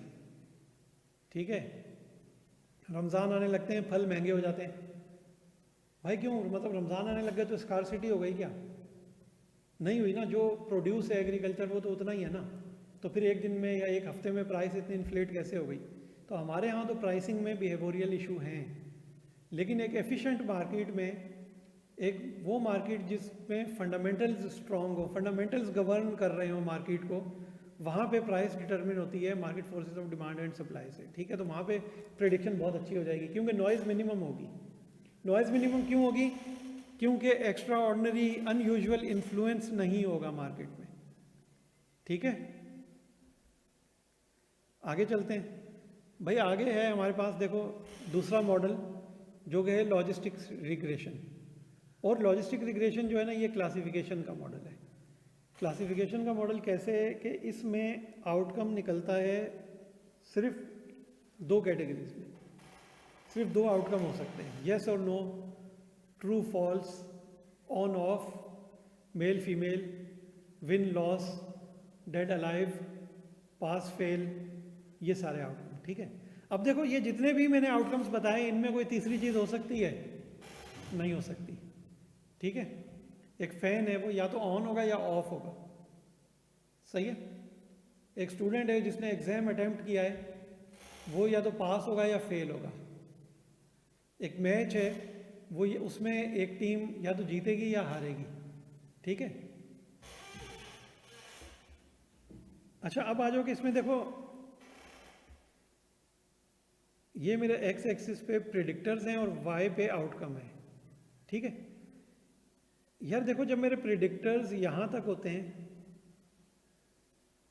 इसको इधर से डिवाइड करते हैं। ठीक है, देखो मेरे प्रेडिक्टर्स जब इधर तक वैल्यूज होती हैं मेरे प्रेडिक्टर की, तो मेरा आउटकम जो है ना वो 0 रहता है, सही है। और मेरा प्रेडिक्टर जब यहाँ से बढ़ता है, यहाँ तक आता है, तो मेरा आउटकम 1 हो जाता है। समझ रहे हो? तो ये ग्राफ तो यार ऐसे नहीं बनना चाहिए कि 0 0 0 0 0 से बढ़ता बढ़ता 1 1 1, है ना। देखो नीचे देखो, ऐसे ही बना हुआ है ना, सही है। ये देखो, ये मेरे पास था रीजन ऑफ लॉस, ये मेरे पास था रीजन ऑफ विन, ठीक है। अब इसकी एप्लीकेशन ना बेटा, इस मैथमेटिक्स की एप्लीकेशन लाइफ में हर जगह पर है, ठीक है। यार आप क्रिकेट देखते हैं तो मैच देखते हैं, गूगल एक प्रिडिक्टर बताता है, प्रिडिक्शन स्कोर बताता है कि भाई पाकिस्तान के जीतने के चांसेस हैं 0%, तो बताओ कि दूसरी टीम के जीतने के चांस कितने हुए? 100%। पाकिस्तान के जीतने के चांस, फिर वो हर बॉल के साथ जितना स्कोर बन रहा है, विकेट गिर रही है, क्या हो रहा है, वो प्रिडिक्शन जो है वो मूव करती रहती है। उसके पीछे ये मैथमेटिक्स है, सही है। अब इसमें देखो, ये यहां तक तो डिसीजन कंफर्म है। क्या कंफर्म है? लॉस। यहां तक भी डिसीजन कंफर्म है। क्या कंफर्म है? विन। ये जो एक विंडो है ना बेटा, ये वाली विंडो, ये सबसे खतरनाक है, सही है। ये खतरनाक क्या है कि ये हमारे, देखो इसके अंदर की वैल्यू है ना, मेरा डिसीजन हो गया, इसके अंदर की वैल्यू है तो भी मेरा डिसीजन हो गया, ठीक है। इस विंडो में अगर मेरा नंबर है तो मैं क्या डिसाइड करूं कि हाँ भाई जीत रहा हूं, हार रहा हूं, क्या है, पता नहीं क्या है, सही है। ये विंडो मिनिमम होना चाहिए। इस विंडो के मिनिमम होने का मतलब ये है कि मेरा ग्राफ आइडियली ऐसे होना चाहिए, है ना, कि जहां पे मेरा लॉस खत्म हो वहीं से मेरा विन शुरू हो जाए और फिर उसके बाद सारा विन हो। वो किसी मुल्क की क्रिकेट टीम के एक मशहूर फ़लसफ़ी खिलाड़ी है, जो कि फ़लसफ़ी बहुत अच्छे होंगे मे बी, पर खिलाड़ी तो पैथेटिक ही हैं। वो फरमाते हैं कि या तो विन होता है या लर्न होता है, ठीक है। तो देखो इस पॉइंट से पीछे पीछे ना सारी लर्निंग है और इस पॉइंट से आगे सारा विन है। अब अगर एक चार्ट बनता है इस तरह, यार देखो मेरे पास डिसीजन के लिए कितने छोटे सी जगह बची है ना, और कितना बड़ा विंडो है जिसमें मैं डिसीजन ही नहीं ले सकता, सही है। तो ये जो भाई ये वाला विंडो है ना जिसमें डिसीजन नहीं हो सकता, ये वाला विंडो, ये मिनिमाइज करना होता है हमने, सही है।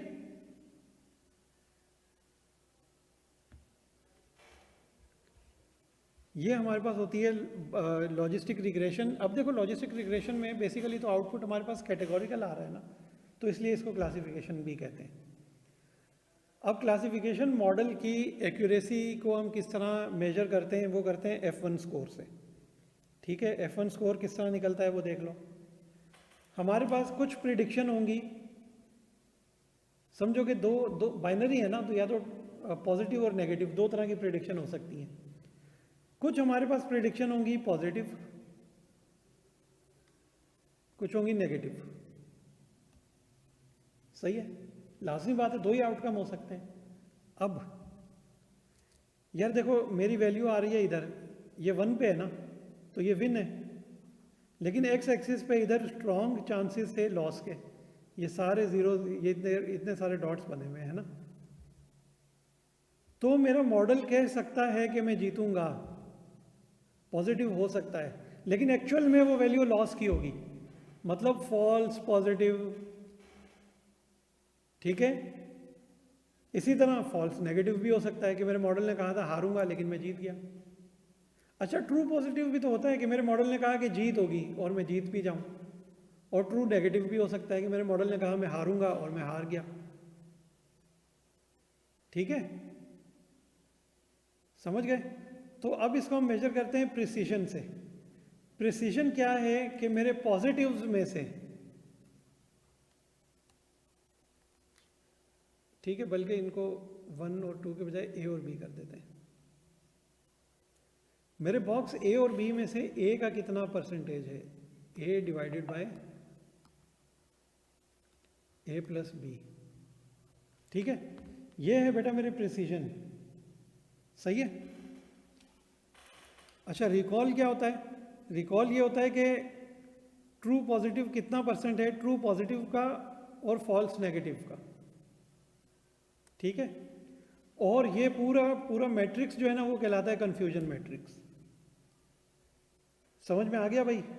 तो ये था हमारे पास टोटल क्लासिफिकेशन। सही है। इसके बाद देखो क्लासिफिकेशन होती है डिसीजन ट्री बेस पे।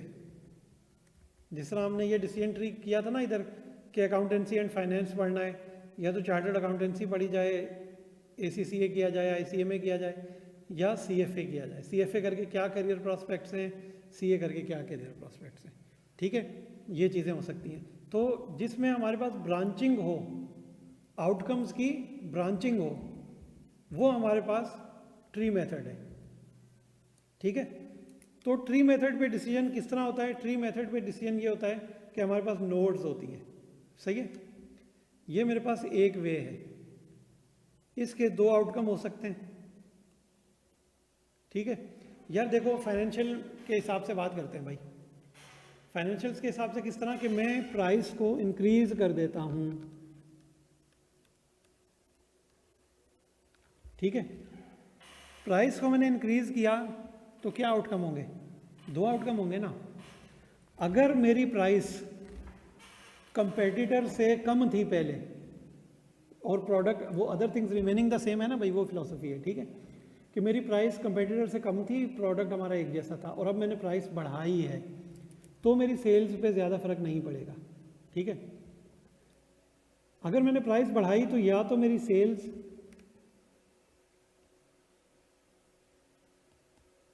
क्वांटिटी कम सेल होंगी या क्वांटिटी ज़्यादा भी सेल हो सकती हैं। ठीक है,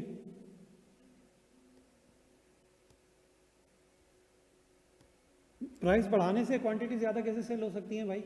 प्राइस बढ़ाने से क्वांटिटी ज़्यादा इस तरह सेल हो सकती है कि मेरा प्रोडक्ट प्रीमियम प्रोडक्ट है। ठीक है, देखो मार्केट में सुजुकी अल्टो भी कार है, मार्केट में होंडा सिविक भी कार है। सही है, और मार्केट में एस्टन मार्टिन भी कार है। प्राइसेस का फ़र्क देख रहे हो कितना है? ठीक है, अच्छा अब देखो जनाबी वाला, मैंने प्राइस बढ़ाई और मेरे पास क्वांटिटी डिक्लाइन हो गई। ठीक है, क्वांटिटी डिक्लाइन हो गई तो फिर मेरे पास 2 आउटकम हो सकते हैं, और अगर मेरे पास ग्रोथ हुई है तो फिर 2 आउटकम हो सकते हैं। ठीक है, अगर क्वांटिटी डिक्लाइन हुआ है तो क्या कंपेटिटर की सेल्स बढ़ी हैं, लोगों ने स्विच किया है? सही है, या कंपेटिटर की सेल्स भी नहीं बढ़ी, सिर्फ लोगों ने कंज्यूम करना छोड़ दिया। ऑन द अदर हैंड अगर मेरे पास ग्रोथ आ रही है, ठीक है, तो क्या मेरा मार्केट शेयर बढ़ा है? सही है, BCG मैट्रिक्स पे कल हमने बात की थी ना। ठीक है, और कंपेटिटर की सेल्स भी बढ़ी हैं क्या? ऐसा तो नहीं है कि मेरी ग्रोथ इसलिए आ रही है क्योंकि मार्केट ओवरऑल ही बढ़ गई। ठीक है, पाकिस्तान में टेक्सटाइल की ग्रोथ की वजह क्या है कि textile as a product grow कर रहा है, या आबादी बढ़ रही है तो कपड़ों की ज़रूरत ज़्यादा हो रही है। ये फैक्टर ज़रूर तसव्वुर करना। ठीक है, अच्छा इसमें सबसे अहम चीज़ है प्रूनिंग। प्रूनिंग क्या है भाई? देखो अगर मुझे आना है इस नोड पे इधर, तो भी यार ये कंप्यूटेशन भी हो रही है, ये कंप्यूटेशन भी हो रही है, ये कंप्यूटेशन भी हो रही है। ठीक है, मेरे कंप्यूटर की कंप्यूटेशनल पावर का 75% उधर यूज़ हो रहा है जो कि मुझे चाहिए ही नहीं। ठीक है ना, ये 3 नोड्स तो नहीं चाहिए मुझे, तो ये वाला नोड चाहिए था।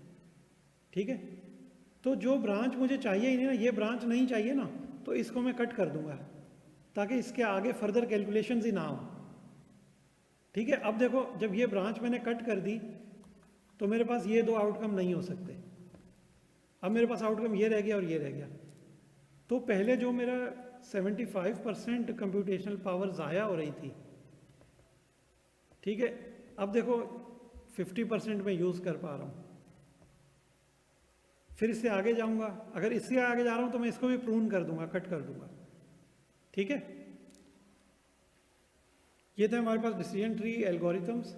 और डिसीजन ट्री एल्गोरिथम्स में हमारे पास और इसकी थ्योरी में सच एडवांस चीज़ें नहीं हैं। अच्छा, फिर देखो क्लासिफिकेशन में एक और कॉन्सेप्ट है, वो है क्लस्टरिंग। क्लस्टरिंग क्या होती है?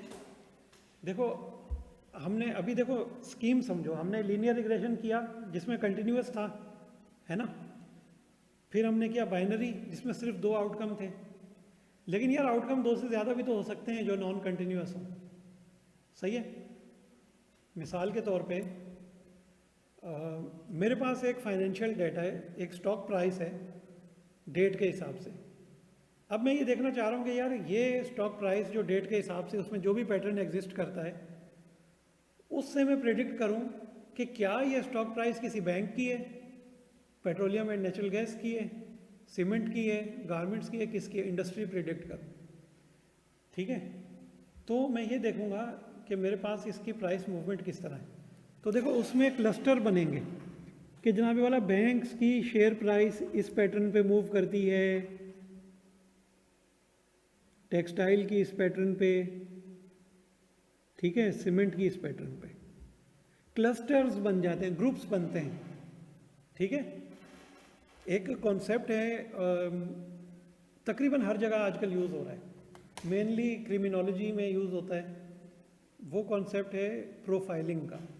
ठीक है, सोशल मीडिया प्रोफाइलिंग जैसे हम आजकल कर रहे हैं। प्रोफाइलिंग में क्या होता है बेटा कि हम अपने बिहेवियर की बेस पे नोट होते हैं। ठीक है, एक बंदा है जो रोज़ाना दफ्तर लेट आता है, ठीक है, एक बंदा रोज़ाना दफ्तर लेट आता है। आप कल क्या एक्सपेक्ट करते हैं उससे कि टाइम पे आएगा? नहीं, कल भी लेट आएगा। इस तरह के 10 लोग हैं जो रोज़ाना लेट आते हैं। ठीक है, अब 11वां बंदा ऐसा है जिसने आहिस्ता आहिस्ता लेट आना शुरू किया है। ठीक है, तो आप जब उनका बिहेवियर मैप करेंगे ना तो वो सब लेट कमर्स का बिहेवियर आपको एक जैसा दिखेगा। ठीक है, कुछ हाई परफॉर्मर्स होंगे, उनका एटीट्यूड आपको एक जैसा दिखेगा। ये होती है क्लस्टरिंग।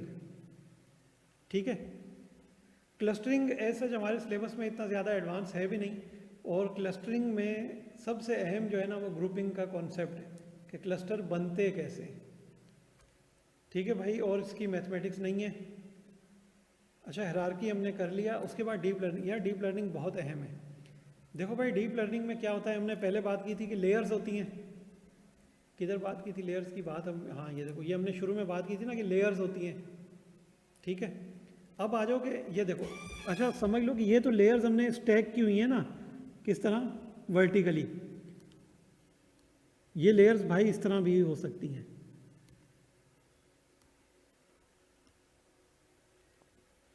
सही है, हॉरिजॉन्टली भी हो सकती हैं, वर्टिकली भी हो सकती हैं। तो डीप लर्निंग में क्या है, देखो इनपुट लेयर। इनपुट लेयर मतलब हमने चैट जीपीटी से पूछा कुछ भी कि what is the date of birth of Quaid-e Azam Mohammad Ali Jinnah, सिर्फ हमने ये पूछा। सही है, अब हमारे इनपुट से देखो कभी कभी ऐसा होता है ना कि हम कुछ ऐसे ही जस्ट बैठे हुए हैं और कोई ऐसी बात होती है जिससे हमारा दिमाग एकदम ऐसे होता है कि यार क्या हो गया, है ना, दिमाग चौंक गया, न्यूरॉन्स हमारे एक्सरसाइज करने लगते हैं। तो इनपुट जो हमारा होता है वो जाता है एक लेयर के पास। ठीक है, वो लेयर कंप्यूटेशन करती है, देन वो कंप्यूटेशन फीड होती है दूसरी लेयर में, और फिर हमारे पास आता है आउटपुट कि जनाबे वाला this is the date of birth of Hazrat Quaid-e Azam Mohammad Ali जी। ठीक है, और डीप लर्निंग पे मैं आपको एक चीज़ दिखा देता हूँ कि ये देखें, the bank of the river. सही है भाई, बैंक ऑफ द रिवर की बात हो अगर, आज जो है ना, बल्कि मैं तुम्हें एक दे रहा हूँ असाइनमेंट, कर लेना, कल कर लेना, परसों, जब भी कर लेना। देखो चैट जीपीटी ने कल मतलब कि 24 तारीख को नया मॉडल दिया है पिक्चर जनरेशन के लिए, ठीक है। उस मॉडल से बेहतरीन तस्वीरें बनती हैं। तुम उधर प्रॉम्प्ट देना, प्लेन प्रॉम्प्ट देना एक लाइन की, कि draw a picture of the bank of the river. तो बैंक के नाम पे ना वो तुम्हें फाइनेंशियल इंस्टीट्यूशन की तस्वीर बनाकर नहीं देगा, सही है। बैंक के नाम पे वो तुम्हें फाइनेंशियल इंस्टीट्यूशन की तस्वीर बनाकर नहीं देगा, वो तुम्हें दरिया और दरिया के किनारे बना के देगा, ठीक है। क्यों? क्योंकि जब ये डेटा ट्रेन हुआ था ना, ट्रेनिंग हुई थी, तो लेयर्स को ये बताया गया था कि बेटा बैंक और रिवर का लफ्ज एक साथ आए तो उसका मतलब क्या है, सही है। ये कहलाता है कॉन्टेक्स्ट, ठीक है।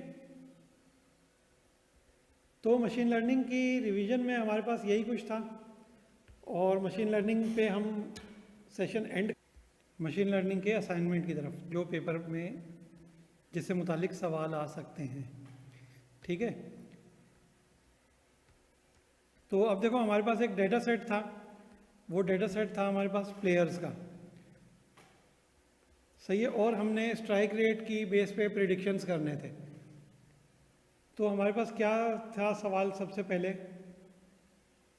हमारे पास सवाल था कि लाइब्रेरीज इंपोर्ट करें, ठीक है। तो हमने जो लाइब्रेरीज यूज़ होनी थी, pandas, NumPy, Matplotlib, seaborn, scikit-learn, वो हमने सारी इंपोर्ट कर ली, ठीक है। देन डेटा इंपोर्ट करना था, डेटा फ्रेम। अच्छा, इसको मैं बड़ा जल्दी जल्दी से कवर करूँगा, तो जो लोग भी हैं वो साथ रहें कि अच्छा। फिर देखो हमने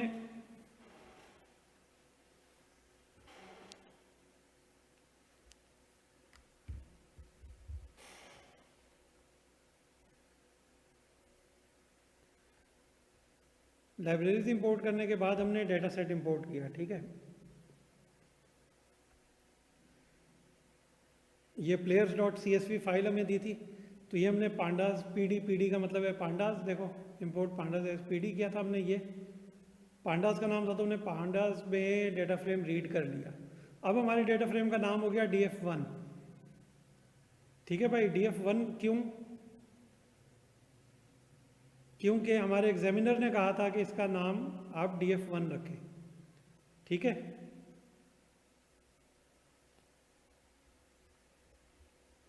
अब df1 का हेड मैंने चेक कर लिया कि क्या हेड है। हेड क्या करता है कि हमें बाय डिफ़ॉल्ट टॉप 5 रोज दिखा देता है, तो 0 से लेके 4 तक, ठीक है। 4 तक क्यों? क्योंकि भाई पहली रो जो है वो 0 है, तो ये first row, second row, third row, fourth row और फिफ्थ रो, ठीक है, 5 रोज हमें दिखा दी। फिर हमने कॉलम के टाइप्स चेक करने थे, कॉलम्स के टाइप चेक कर लिए हमने, ठीक है। तो हमें पता चला कि यार देखो, अब ठीक है, प्लेयर का तो नाम है ना, ये ऑब्जेक्ट होना चाहिए ये, ठीक है। मगर matches, innings, not out, runs, ये तो सारे न्यूमेरिकल कॉलम है ना भाई। तो न्यूमेरिकल कॉलम की टाइप ऑब्जेक्ट क्यों आ रही है, कैटेगरी क्यों आ रही है? न्यूमेरिक कॉलम की जो टाइप नंबर आनी चाहिए ना, न्यूमेरिक होनी चाहिए। और पाइथन में हमारे पास नंबर की टाइप क्या हो सकती हैं? 3 हो सकती हैं भाई। जो हमारे पास होल नंबर होता है, बगैर डेसिमल का होता है बेटा, जिसको हम काउंट कहते हैं, ठीक है, या जिसको हम डिस्क्रीट डेटा कहते हैं, उसको हम कहते हैं पाइथन में इंट। Int means integer. और जो हमारे पास डेसिमल के साथ होता है, जिसको हम मेजरमेंट कहते हैं, जिसको हम फ्रैक्शन में लिख सकते हैं, ठीक है। कंटिन्यूस डेटा जो होता है हमारे पास, वो हमारे पास होता है फ्लोट। और जो हमारे पास कॉम्प्लेक्स नंबर्स होते हैं, आयोटा वगैरह या इस तरह के, उनकी टाइप होती है कॉम्प्लेक्स। तो डेटा एनालिसिस में हम कॉम्प्लेक्स यूज़ नहीं करते, हम यूज़ कर रहे होते हैं इंट और फ्लोट, ठीक है। तो अब देखो, ये तो मेरे पास कैटेगरीज की तरह आ रहा है ना, ऑब्जेक्ट, ऑब्जेक्ट का मतलब है कैटेगरी, टेक्स्ट कॉलम है ये। लेकिन यार ये क्या बात हुई, मैचेस तो नंबर हैं, इनिंग्स नंबर हैं, नॉट आउट नंबर हैं, ये देखो ये सारे नंबर हैं। और इधर देखो, matches number, innings number, not out category, runs category, ये क्या बात हुई भाई? तो इसका मतलब है कि मुझे टाइप कास्टिंग करनी पड़ेगी, ठीक है। एक चीज़ समझ में आ गई यहाँ से, आगे चलते हैं। अब डेटा की डिस्क्रिप्शन देख ली मैंने, ठीक है। डेटा की डिस्क्रिप्शन में मुझे पता चला कि काउंट कितना है, 213 का काउंट है भाई, ठीक है। 213 वैल्यूज़ हैं, रोज़ हैं 213। मीन क्या है, स्टैंडर्ड डेविएशन क्या है, मिनिमम वैल्यूज़ क्या है, क्वार्टाइल्स क्या हैं और मैक्सिमम क्या है, ठीक है। अब इस सब की मैंने समरी देखी df1.info से। इन्फो ने क्या किया, मुझे डेटा फ्रेम की इंफॉर्मेशन दिखा दी, सही है। डेटा फ्रेम की इंफॉर्मेशन में मुझे कॉलम मिल गए, उनका वैल्यूज़ का काउंट मिल गया, और मुझे पता चला कि कोई मिसिंग वैल्यू नहीं है। और ये पॉइंट सबसे बड़ी लैंडमाइन है। अगर यहाँ पे समझ लिया ना कि कोई मिसिंग वैल्यू नहीं है, तो आपकी डेथ वाकया हो गई, नंबर गए। नंबर्स क्यों गए? क्योंकि भाई ये कॉलम की टाइप है न्यूमेरिकल, नंबर्स है ना, अभी तो हमने देखा ऊपर, लेकिन कौन सी टाइप में रिफ्लेक्ट हो रहा है? ऑब्जेक्ट में, कैटेगरी में। तो अगर रन्स के कॉलम में नाम लिखा हुआ है हसन, ठीक है, मेरा नाम लिखा हुआ है, तो भी वो कॉलम ब्लैंक थोड़ी है, ब्लैंक तो नहीं रहा ना, कुछ वैल्यू तो है ना इधर, तो वो उसको नॉन नल ही रीड करेगा। लेकिन क्या लफ्ज़ हसन नंबर है? नहीं है, तो मिसिंग वैल्यू तो नहीं हुई। लेकिन क्या डिजायर्ड वैल्यू हुई? नहीं हुई, डर्टी डेटा हो गया, सही है। अच्छा, उसके बाद क्वेश्चन बी में हमें कहा गया था कि भाई खिलाड़ी नॉट आउट हैं और नॉट आउट खिलाड़ियों के साथ स्टेरिक लगा हुआ है, तो स्टेरिक को आप रिमूव करें, ठीक है। तो हमने कहा ठीक है, हम रिमूव कर देंगे स्टेरिक को, लेकिन यार गिन तो लें कि कितने में लगा हुआ है, ठीक है। तो हमने कहा भाई डेटा फ्रेम 1 के अंदर से हाई स्कोर का कॉलम वो सिलेक्ट कर लो, उसके ऊपर स्ट्रिंग ऑपरेशन परफॉर्म करो। स्ट्रिंग ऑपरेशन नहीं बेटा, स्ट्रिंग ऑब्जेक्ट है ना, डेटा टाइप स्ट्रिंग है, टेक्स्ट है, स्ट्रिंग ऑपरेशन परफॉर्म करो। कौन सा ऑपरेशन? कंटेन। और वो वैल्यू क्या कंटेन करती हो? स्टैटिक कंटेन करती हो, ठीक है। और रिजेक्ट्स को फॉल्स रखना और उसका सम बता दो, जितनी वैल्यूज ये बने इन वैल्यूज का सम बता दो। तो कंसोल पे मेरे पास 73 आ गया कि भाई 73 वैल्यूज हसन ऐसी हैं जिनमें प्लेयर नॉट आउट रहा है, नाम के साथ स्टेरिक आ रहा है। तो अगर मुझे स्टेरिक हटाना है तो 73 में से हटाना है, ठीक है। तो भाई मैंने क्या किया, मैंने कहा कि भाई डेटा फ्रेम के अंदर जो हाई स्कोर का कॉलम है ना, उसको कर दो, क्या कर दो, उसको इक्वल टू कर दो, मतलब उसको बराबर कर दो। किस चीज़ के बराबर करो? कि जो वो कॉलम अभी है उसमें से स्ट्रिंग ऑपरेशन परफॉर्म करके, कौन सा स्ट्रिंग ऑपरेशन? रिप्लेस का। क्या रिप्लेस करो? स्टेरिक। स्टेरिक को किस चीज़ से रिप्लेस करो? खाली, किसी भी चीज़ से रिप्लेस नहीं करो, बस स्टेरिक हटा दो। स्टेरिक हटाने के बाद जो इस कॉलम की पोजीशन बने उसको ये नाम दे दो। सेम कॉलम है ना, सेम ही नाम रखा है हमने, ठीक है। अब देखो स्टेरिक हट गए, तो स्टेरिक हटने के बाद जब मैं ये वाला कोड दोबारा रन करूंगा बेटा, तो जो मेरे पास आंसर 73 आ रहा था वो अब 0 आना चाहिए, है ना भाई। तो इसका मतलब है ये नंबर मैंने सिक्योर कर लिया अपने आई कैप के असाइनमेंट में। अब मैं आ गया वापस डेटा टाइप्स पे। डेटा टाइप्स पे मैंने कहा कि भाई ये जो कॉलम्स है ना, ये न्यूमेरिक है। तो आप क्या करें, df1, पहले मैंने एक लिस्ट बनाई, data type list, numeric columns, उसमें क्या वेरिएबल्स रखे मैंने? Match, innings, not out, runs, high score, average, balls faced, strike rate, century, 50, zeros, fours और 6, और इनको मैंने नाम दे दिया न्यूमेरिक कॉलम का। अब मैंने आगे क्या कहा कि भाई पाइथन डेटा फ्रेम 1 के अंदर से न्यूमेरिक कॉलम सेलेक्ट कर सारे, ठीक है, और उनको क्या कर, जो अभी पोजीशन है ना न्यूमेरिक कॉलम की, उस पर अप्लाई कर। क्या अप्लाई कर? पांडास का फंक्शन। कौन सा function? To numeric, type change कर दे। लेकिन ये तो कैटेगरिकल डेटा है, इसका मतलब है कि देर आर चांसेस कि उसमें नंबर के अलावा भी कुछ वैल्यूज हों, ठीक है। तो जो नंबर के अलावा वैल्यूज हैं वो तो एरर बन जाएंगी।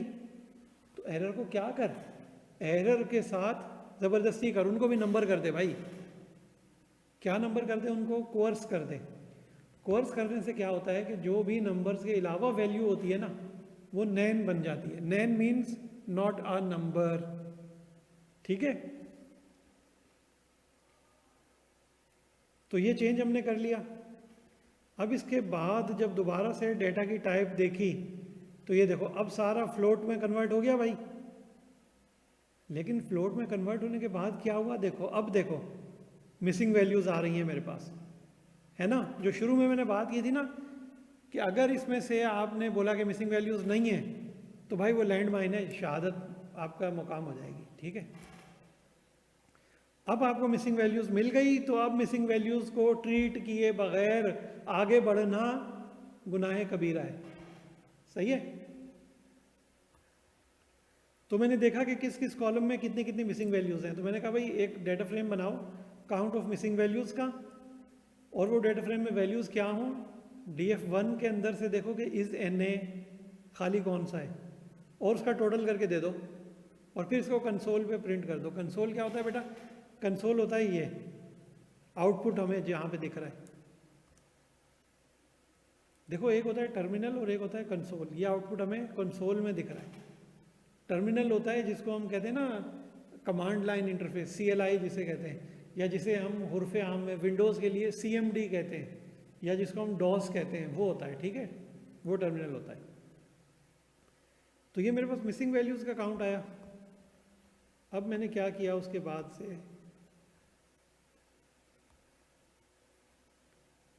मैंने कहा कि भाई मिसिंग वैल्यूज़ को क्या करो, टोटल करो, सम कर लो और उसको डिवाइड कर दो डेटा फ्रेम 1 के अंदर जितनी भी वैल्यूज़ हैं। साइज़ क्या होता है? Row multiply by column. Data frame के अंदर कितने रोज़ हैं और कितने कॉलम्स हैं उनको मल्टीप्लाई करो, जो आंसर आए, ठीक है। तो मिसिंग वैल्यूज़ का टोटल को डिवाइड कर दो डेटा फ्रेम के साइज़ से और मल्टीप्लाई कर दो 100 से, और जो आंसर आए उसको राउंड कर दो 3 डेसिमल तक। तो मेरे पास परसेंट आ गई कि मेरे डेटा में 4.125% मिसिंग वैल्यूज़ हैं। अब ये मिसिंग वैल्यूज़ एक ही जगह पर हैं या पूरे डेटा सेट में स्कैटर हुई हुई हैं, ये देखना है। और ये बहुत अहम है क्योंकि मिसिंग वैल्यूज़ अगर एक जगह पर हैं तो इसका मतलब है कि मिसिंग वैल्यूज़ का पैटर्न सेम होगा, ठीक है। तो ये देखना है मुझे। तो अब ये मैं विजुअली कैसे देखूं यार कि एक जगह पर है? क्या मैं पूरा डाटा को आउटपुट में ले लूं और फिर देखूं? नहीं, मैं अक्लमंदी का काम कर रहा हूं और हीट मैप बना रहा हूं, ठीक है। हीट मैप किस चीज़ का बना रहा हूं मैं कि भाई DF1 के अंदर से जो इज नल है वो दिखा दे मुझे। कलर बार ट्रू का मतलब है कि ये कलर बार दिखाना साथ में, सही। और सी मैप मतलब कलर स्कीम, कलर मैप कौन सा रखूं? विराइडस रख दो, और इसको plt.title, प्लॉट को टाइटल दो heat map of missing values in the data set, ठीक है भाई। तो अब मैं देख रहा हूं कि मेरे डेटा में जो लास्ट की वैल्यूज हैं, डेटा सेट में जो एंड की वैल्यूज हैं वो सारी की सारी मिसिंग है, ये देखो, ठीक है। मिसिंग वैल्यूज का हीट मैप है ना 1 का येलो, मतलब कि जो 100% मिसिंग है वैल्यूज। तो दो ही चीज़ें हो सकती हैं, या तो मिसिंग होंगी वैल्यूज या नहीं होंगी। तो जो नहीं है वो 0 है, वो डार्क पर्पल कलर आपको नज़र आ रहा है कि ये वैल्यूज़ मिसिंग वैल्यूज़ नहीं है। और जो वैल्यूज़ मिसिंग हैं वो हमें 1 मतलब येलो कलर में नज़र आ रहा है, ठीक है। ये मिसिंग वैल्यूज़ है। तो अब मैं देख लेता हूँ कि मिसिंग वैल्यूज़ कहाँ कहाँ हैं। भाई मिसिंग वैल्यूज़ मेरे पास वहाँ हैं जहाँ पे बैटर ने कोई इनिंग नहीं खेली, ठीक है। 1 मैच खेला, 2 मैच खेले, 3 मैच खेले, मैचेस खेले हैं पर उसकी बैटिंग नहीं आई। अच्छा, ये कैसे पता कि उसकी बैटिंग नहीं आई? अगर उसकी बैटिंग आती और वो आउट होता, बैटिंग आती तो दो चीज़ें होती ना, या तो आउट होता या नॉट आउट होता। अगर वो आउट हो जाता तो उसकी इनिंग में काउंट आ रहा होता, और अगर वो नॉट आउट हो जाता तो उसके NO नॉट आउट में काउंट आ रहा होता। दोनों जगह काउंट नहीं आ रहा ना, इसका मतलब है ना वो आउट रहा ना वो नॉट आउट रहा। तो ऐसा कैसे हो सकता है यार कि एक बैटर ने मैच खेला है लेकिन वो ना ही आउट है ना ही नॉट आउट है? वो एक ही सूरत में हो सकता है कि उसकी बैटिंग ही नहीं आई। ठीक है, तो जब उसकी बैटिंग ही नहीं आई, इनिंग ज़ीरो रही उसकी, तो लाजमी बात है वो नॉट आउट भी नहीं रहेगा, उसने कुछ रन भी नहीं बनाए होंगे, हाई स्कोर भी नहीं होगा, एवरेज भी नहीं होगा, बॉल्स भी फेस नहीं की, स्ट्राइक रेट भी कोई नहीं होगा, हंड्रेड्स भी कोई नहीं, 50 भी कोई नहीं, डक्स भी कोई नहीं और बाउंड्रीज भी कोई नहीं। ठीक है, तो मैं क्या कहता हूँ कि मैं कहता हूँ भाई इन सबको ज़ीरो से रिप्लेस कर दो। ठीक है, तो मैंने कहा कि भाई DF1 के अंदर रोज़ ढूंढो। कौन सी रोज़ ढूंढो? DF1 के अंदर इनिंग्स कॉलम में जहाँ पे ज़ीरो आ रहा है वो वाली रोज़ ले लो। ठीक है, और उन रोज़ में ये सारे कॉलम की वैल्यू ज़ीरो कर दो। सही है?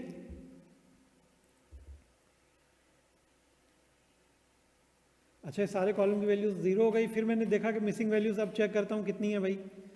तो अब भी मेरे पास मिसिंग वैल्यू आ रही है। अब क्यों आ रही है मिसिंग वैल्यू? इधर मैं क्या कंडीशन लगा रहा हूँ कि इनिंग्स का कॉलम जहाँ पे ज़ीरो है, तो इधर इनिंग्स के कॉलम में 1 आ रहा है ना।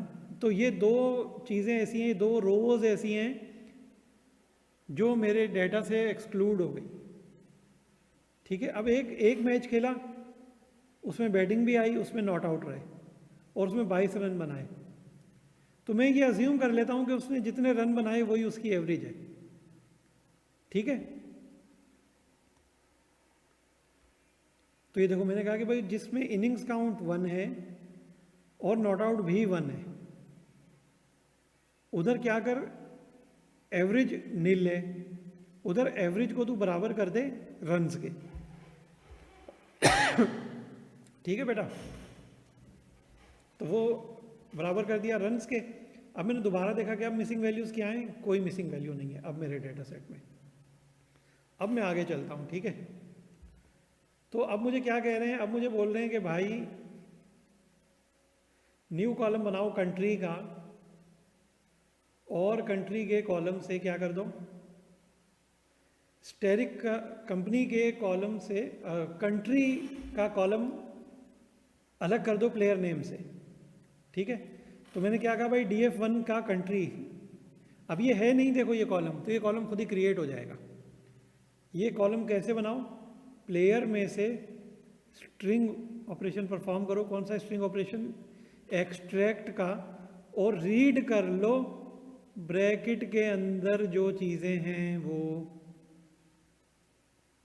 ठीक है,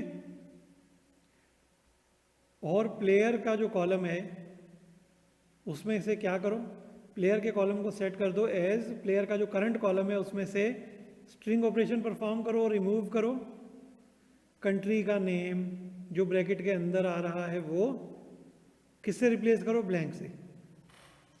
सही है, अब जो मेरे डेटा फ्रेम 1 की सूरत हाल है उसमें से प्लेयर और कंट्री के कॉलम दिखाओ, मुझे 2 वैल्यूज दिखा दो टॉप की। तो मुझे ये पता चल गया, देखो प्लेयर्स में से कंट्री नेम हट गया और कंट्री का अलग से कॉलम आ गया। ठीक है, और मैं देखता हूँ कि अब कितनी यूनिक कंट्रीज है मेरे पास 10 कंट्रीज है टोटल। सही है, अच्छा फिर मेरे पास क्वेश्चन था कि कंट्रीज का काउंट बताओ कितना है, हर कंट्री के कितने प्लेयर हैं। प्लेयर का मतलब है कि हर कंट्री कितनी दफ़ा आ रहा है, तो सिंपल DF1 का कंट्री कॉलम जो है उसकी वैल्यूज़ काउंट करके बता दो भाई। ये लो, ये काउंट आ गया। ठीक है, अब आउटपुट में चाहिए कि पाकिस्तानी प्लेयर्स कितने हैं, तो 2 तरीके हो सकते हैं। क्या हो सकते हैं, या तो मैं इसको एक डेटा फ्रेम बना लेता और उसमें से पाकिस्तान निकाल लेता, या दूसरा तरीका कौन सा है कि मैं कहता हूँ कि भाई DF में जाओ, DF1 के अंदर जाओ और DF1 के अंदर कंट्री कॉलम देखो, जिधर पाकिस्तान आ रहा है ना वो प्लेयर निकाल लो, तो ये आ गए पाकिस्तान के प्लेयर्स सारे। ठीक है,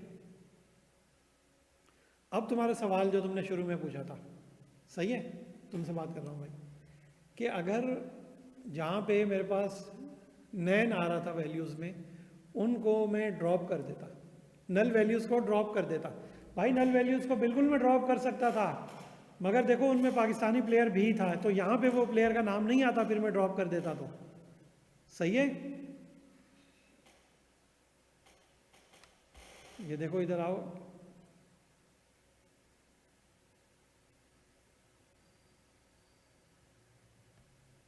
ये देखो पहला नाम अरफात मिनहाज पाकिस्तान, जहादाद खान पाकिस्तान। ये दो खिलाड़ी तो फिर ड्रॉप हो जाते, टोटल में आते ही नहीं, तो इसलिए मैंने नैन को, मिसिंग वैल्यूज को ड्रॉप नहीं किया। सही है भाई।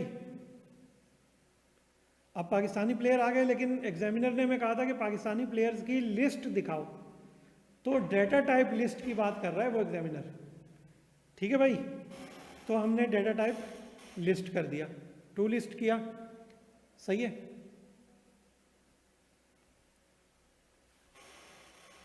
लिस्ट हो गया, और उसके बाद हमने, अच्छा नेक्स्ट था कि स्कैटर प्लॉट बनाना है हमने, किसका, मैचेस का और स्ट्राइक रेट का। ठीक है, तो ये हमने स्कैटर प्लॉट बना दिया, सिंपल सा स्कैटर प्लॉट था। हमने कस्टमाइजेशन ज़्यादा अप्लाई की हुई है, लेकिन कोर कोड देखो हमने क्या किया है, एसएनएस बनाओ स्कैटर प्लॉट, डेटा ले लो DF1 से, एक्स एक्सिस पे मैचेस को रखो, वाई पे स्ट्राइक रेट को रखो, प्लॉट का साइज़ हो ये वाला 10/6 का, टाइटल कर दो ये वाला, टाइटल का फॉन्ट साइज देश। ये सब कस्टमाइजेशन है, ज़रूरी नहीं है कि आप अप्लाई करो, लेकिन कस्टमाइजेशन अप्लाई करना बताता है कि आपको टूल कितनी डेप्थ में आता है। ठीक है, फिर हमने टिक्स एंड लेबल अप्लाई किए, ग्रिड एनेबल किया ताकि रीडेबिलिटी हो, और हमने रेंडर कर दिया प्लॉट को। अब ये आउटपुट आ गया, स्कैटर प्लॉट आ गया। ठीक है, वाई एक्सिस पे स्ट्राइक रेट, एक्स एक्सिस पे मैचेस प्लेड, और ये मेरे प्लॉट का टाइटल। ठीक है भाई, आगे चलते हैं। आगे हमारे पास रिक्वायरमेंट थी कि फोर्स को और सिक्सेस को ऐड करके एक कॉलम बनाओ बाउंड्रीज का, तो वो हमने बनाया। DF1 के अंदर कॉलम बना दो बाउंड्रीज का, और वो कॉलम बराबर हो DF1 में जो फोर्स में वैल्यू है और DF1 में जो 6 में वैल्यूज है उसके। ठीक है, ये कॉलम बन गया मेरे पास। अब बाउंड्रीज का और स्ट्राइक रेट का स्कैटर प्लॉट देखना है। सेम वही जो लाइन ऑफ कोड था मैंने कॉपी पेस्ट किया, और मैंने डेटा को सेम रहने दिया, एक्स वेरिएबल और वाई वेरिएबल प्लेस कर दिया। टाइटल को कस्टमाइज किया, बाकी चीज़ें जो रेलेवेंट कस्टमाइजेशन थी अप्लाई की, और प्लॉट रेंडर कर दिया। ये प्लॉट आ गया। ठीक है, अब कोरिलेशन देखनी है मैंने। ठीक है, तो कोरिलेशन इन्हीं 3 चीज़ों की देखनी थी, तो मैंने हीट मैप बना दिया। सही है भाई। हीट मैप क्या करता है कि हमें नंबर्स को विजुअलाइज करा देता है कलर देके यार। अब ये देखो, ये मुझे बता रहा है कि बहुत अच्छी कोरिलेशन है, ये मुझे बता रहा है कि बहुत अच्छी कोरिलेशन नहीं है। ठीक है, ये कोरिलेशन मैट्रिक्स का आउटपुट आया, और इसकी मैंने इंटरप्रिटेशन प्रेजेंट कर दी। अच्छा, इसको मैं जल्दी जल्दी इसलिए जा रहा हूँ कि यार इस पर हम पूरा सेशन कर चुके हैं, तो ये जस्ट मैं रिवीजन पॉइंट ऑफ व्यू से तुम्हें बता रहा हूँ। अच्छा, फिर हमें टॉप 10 रन्स बनाने थे और उसका स्कैटर बनाना था। ठीक है, तो टॉप 10 रन स्कोरर निकालना तो आसान है भाई। डेटा फ्रेम 1 के अंदर नंबर ऑफ लार्जेस्ट निकाल लो। कितने लार्जेस्ट निकालने हैं? 10। ठीक है, और कौन से कॉलम में लार्जेस्ट हो? रन्स। इसका एक और तरीका भी था कि मैं रन्स के हिसाब से सॉर्ट करता डिसेंडिंग ऑर्डर में, और DF हेड के अंदर 10 प्लेस कर देता, तो टॉप 10 आ जाते मेरे पास। ठीक है, लेकिन देखो वो तरीका सही तरीका नहीं है। अब इसमें मुझे डेटा को सॉर्ट ही नहीं करना पड़ा। मैं डेटा को सॉर्ट करता, इसका मतलब है कि मैं अलग से कंप्यूटेशनल पावर एंगेज करता, मेमोरी में एक वेरिएबल और क्रिएट हो जाता। इधर मैं वो काम बिल्कुल भी नहीं कर रहा। ठीक है, अच्छा, फिर मुझे strike rate versus total run का स्कैटर बनाना है एक और टॉप 10 स्कोरर्स के लिए। तो मैंने डेटा पे टॉप 10 रन्स रखा, एक्स और वाई वेरिएबल्स रखे। ठीक है, और उनको ये इटरेशन, ये फॉर लूप किया हुआ है। फॉर लूप में मैंने कहा है कि भाई जहाँ पे भी कंडीशन सेटिस्फाई हो रही है, कंडीशन क्या सेटिस्फाई हो रही है कि टॉप 10 रन्स के अंदर हर वैल्यू पे क्या ऑपरेशन परफॉर्म कर, टेक्स्ट लिख दे, जिधर रो और कॉलम मीट हो रहे हैं उधर प्लेयर का नाम लिख दे इस फॉन्ट साइज में। ठीक है, और टाइटल ये दे दे, और टाइटल की कस्टमाइजेशन ये सब मैंने पाइथन को बोला, और पाइथन ने मुझे कहा हाजिर जनाब। ठीक है भाई, ये आ गया मेरे पास मैचेस, टोटल रन्स का और स्ट्राइक रेट का स्कैटर प्लॉट। आगे जाते हैं, देखो हमने प्रेडिक्टर्स की बात की थी ना, तो मैचेस, रन्स, 4, 6, 50s और एवरेज, ये मेरे पास प्रेडिक्टर्स हैं। टारगेट था मेरे पास स्ट्राइक रेट, ठीक है। तो अब देखो मेरे डेटा में ज़ीरो मैंने प्लेस किए थे, याद है ना बेटा, ज़ीरो मैंने निकालने हैं, क्योंकि ज़ीरो क्या करेंगे, मेरे एवरेज को ख़राब करेंगे, ठीक है, मॉडल की एक्यूरेसी ख़राब होगी। तो मैंने कहा कि भाई DF1 के अंदर से क्या सिलेक्ट करो, जहाँ पे प्रेडिक्टर्स वाले कॉलम बराबर नहीं है ज़ीरो के, तो ज़ीरो के अलावा वाले सारे सिलेक्ट हो गए, और वो बन गया मेरा DF फिल्टर्ड।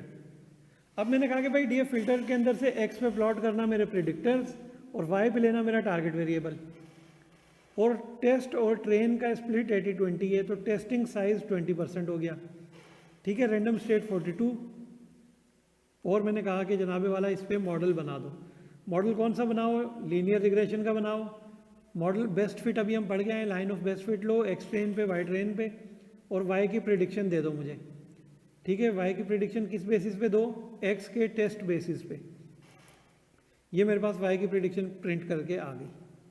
अब ये प्रेडिक्शंस कितनी एक्यूरेट है, ठीक है, वो देख रहे हैं हम। तो ये देखो भाई, R स्क्वायर पे बात की थी, R स्क्वायर कितना है 0.65, रूट मीन स्क्वायर एरर पे बात की थी, वो कितना है 9.1831। देखो रूट मीन स्क्वायर एरर मेरा 0 के नज़दीक नज़दीक है, और R स्क्वायर कितना है 1 के नज़दीक नज़दीक। ये मेरे मॉडल की एक्यूरेसी के स्कोर हैं, ठीक है। अच्छा, फिर मैंने कोएफिशिएंट्स लेने हैं प्रेडिक्टर के टारगेट वेरिएबल पे, वो ले लिए, ठीक है। और इनमें से 6 का इम्पैक्ट देखना था मैंने कि 6 का कितना इम्पैक्ट है। तो 6 का इम्पैक्ट है भाई प्लस 1.46, ठीक है।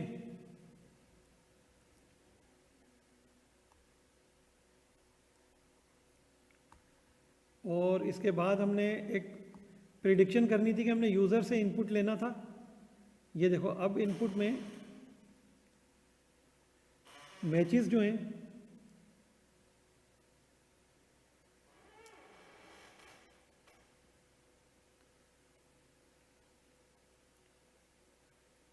ये देखो, ये मैचेस प्लेट, ये सब इनपुट लिए मैं, और प्रिडिक्शन की हुई है इसकी, ठीक है।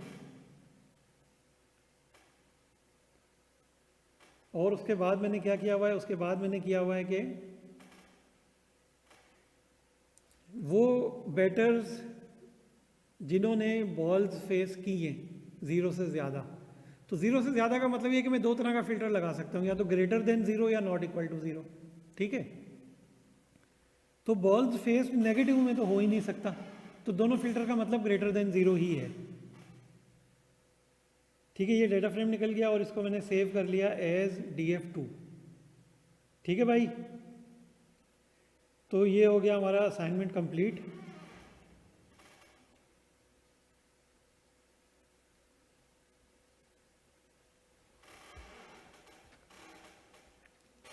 और इस असाइनमेंट के कंप्लीट होने के साथ साथ मशीन लर्निंग का सेक्शन भी हो गया है कंप्लीट।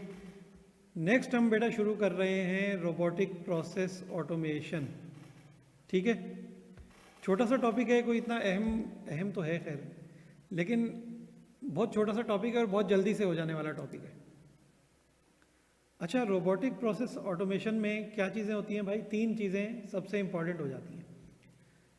पहली चीज़ है कि भाई डेटा राउटिंग, डेटा कहाँ से लेना है, कहाँ भेजना है, वो चीज़ें। कम्युनिकेशन, ईमेल्स ऑटोमेट हो सकती हैं। और थर्ड है डॉक्यूमेंट पार्सिंग। डॉक्यूमेंट पार्सिंग क्या है? डॉक्यूमेंट पार्सिंग है कि हम PDF से, वर्ड से टेक्स्ट एक्सट्रैक्ट कर सकते हैं, ठीक है। अब देखो किस चीज़ को ऑटोमेट करना है यार हमने। सबसे पहले है टास्क डायग्नोस्टिक। ऑटोमेट करना क्या है भाई, सही है। तो हमने एक क्राइटेरिया सेट करना है कि जैसे हम एक्सेल में इफ़ का फंक्शन यूज़ करते हैं ना यार, वो, ठीक है। क्राइटेरिया क्या कि हमारे टास्क रिपीटेटिव हैं, बार बार करने होते हैं। हाँ, जो टास्क बार बार करने होते हैं उनको ऑटोमेट कर देना चाहिए, ठीक है। इसकी छोटी सी मिसाल में तुम्हें दे देता हूँ यार। देखो, पहले क्या होता था कि पंखा जो है ना वो हाथ से किए जाते थे, लेकिन अब बार बार करना पड़ रहा है ना, तो इसको ऑटोमेट कर देते हैं ना यार। पंखा, फैन लगा लेते हैं, मशीन, अब देखो मैकेनिकल फ़ैन होता है हमारा, ठीक है।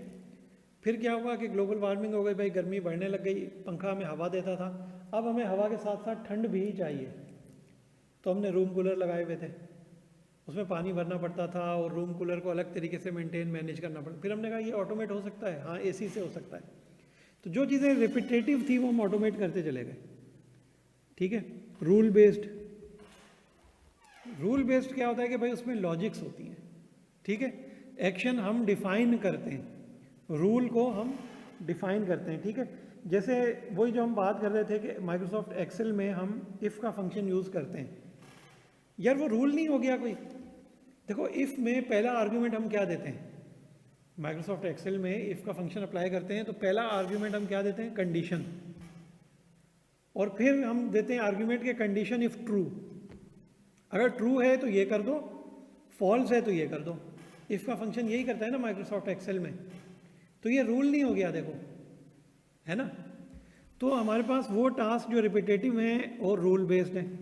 देखो एक वेन डायग्राम बनती जा रही है ना, जो रिपीटेटिव हैं और रूल बेस्ड हैं उनको हम ऑटोमेट कर सकते हैं, करना चाहिए। अच्छा फिर देखो टेक्स्ट को ऑटोमेट कर सकते हैं यार, टेक्स्ट या ऑडियो या विजुअल कर सकते हैं, लेकिन वो हाईली डेटा इंटेंसिव और कोडिंग इंटेंसिव काम होगा। लेकिन हम बहुत आसानी से कर सकते हैं स्ट्रक्चर्ड डेटा को। क्यों? क्योंकि इसमें डेटा के लेबल होते हैं, रोज़ के और कॉलम्स के नंबर होते हैं बेटा। स्ट्रक्चर्ड डेटा कौन सा होता है? जिसको ग्रिड फॉर्मेट पे प्रेजेंट किया जा सके। ग्रिड फॉर्मेट मतलब एक्सेल की तरह, रोज़ के और कॉलम्स के नंबर होते हैं ना भाई। रो की नंबर्स क्या होते हैं? न्यूमेरिकल्स। कॉलम की आइडेंटिटी क्या होती है? अल्फ़ाबेटिक। ठीक है, ग्रिड फॉर्मेट होता है। एक्सेल डेटाबेसेस, ईआरपी के जो डेटाबेस होते हैं वो, और वेब फॉर्म्स। अब देखो वो डेटा, वो टास्क जो रिपीटेटिव है, वो टास्क जो रूल बेस्ड है, सही है, और वो टास्क जो स्ट्रक्चर्ड डेटा पे होना है, ये तीन, ये इन वेन डायग्राम के यूनियन का जो एरिया है ना, मैथमेटिकली बात करें तो आर यूनियन, ये आर रिपीटेटिव वाला है, ये आर रूल वाला है, यूनियन ये स्ट्रक्चर्ड डेटा। ठीक है, इसका जो सेट बनेगा उस सेट को हमने ऑटोमेट करना है। ठीक है भाई।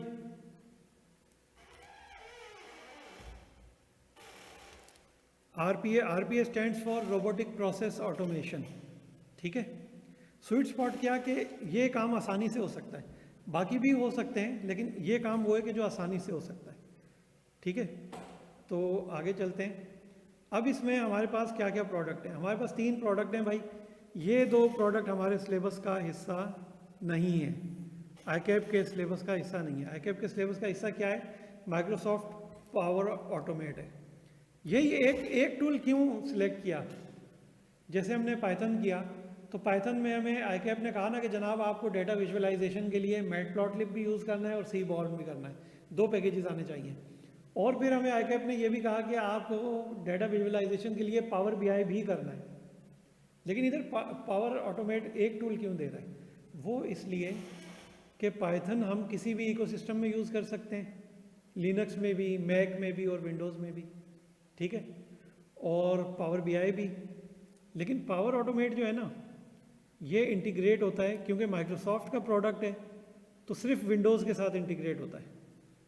सही है, और मोस्ट ऑफ द यूज़र्स हम विंडोज़ यूज़ करते हैं। ठीक है, तो इसलिए सिर्फ ये एक टूल दिया है, क्योंकि ये विंडोज़ के साथ बहुत अच्छा इंटीग्रेट हो जाता है। नेटिव टूल है। नेटिव टूल मतलब कि देखो माइक्रोसॉफ्ट 365, ऑफिस 365 और विंडोज़, माइक्रोसॉफ्ट टीम्स, इनके साथ इंटीग्रेट हो जाता है, क्योंकि सेम इकोसिस्टम का प्रोडक्ट है। अच्छा, लोकल डेस्कटॉप पे भी हो जाता है और क्लाउड बेस्ड भी हो जाता है, और इसके अंदर एआई मॉडल्स भी हैं। और हमारे सिलेबस का जो हिस्सा है वो लोकल डेस्कटॉप वाला है। ठीक है, तो आगे चलते हैं भाई। अच्छा देखो, हमने बात की कि क्लाउड पे भी हो जाता है और डेस्कटॉप पे भी हो जाता है, तो हमारे सिलेबस में डेस्कटॉप वाला है। अब इसमें क्या है कि देखो इंस्टॉल्ड एप्लीकेशन है, हमें इंस्टॉल करना पड़ता है, यूआई बेस्ड है, मतलब यूज़र इंटरफेस है इसका, हमें कोडिंग नहीं करनी पड़ती, क्लिक्स करने से काम हो जाता है।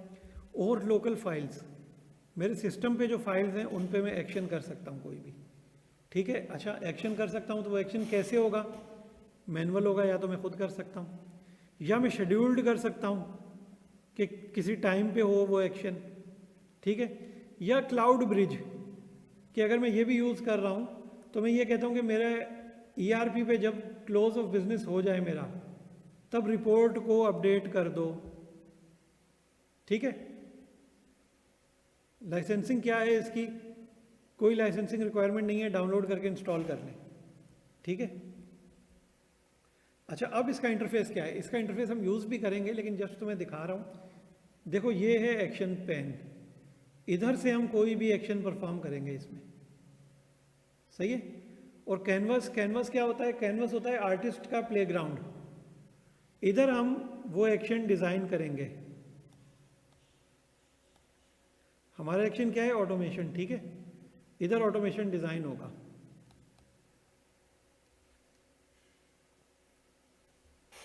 और फिर ये वेरिएबल्स पेन है, वेरिएबल पेन में क्या होगा, जो हमने वेरिएबल्स क्रिएट किए हैं वो दिखेंगे, सही है। और रन कंट्रोल्स में हमारे पास कंट्रोल होंगे, कंट्रोल्स क्या होंगे भाई, प्ले करना है, स्टॉप करना है, पॉज करना है, वो सब चीज़ें होंगी।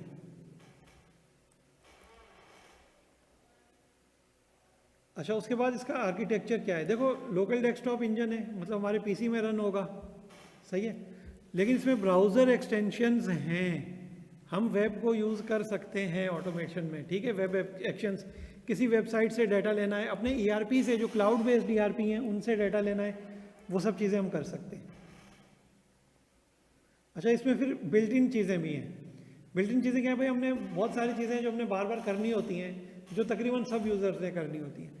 तो जो चीज़ें तकरीबन सब यूज़र्स ने करनी हैं, वो चीज़ें माइक्रोसॉफ्ट ने हमें टेम्पलेट बना के दे दी हैं, ठीक है, कि ये तुम बनाओ नहीं, बनी हुई हैं, यूज़ करो।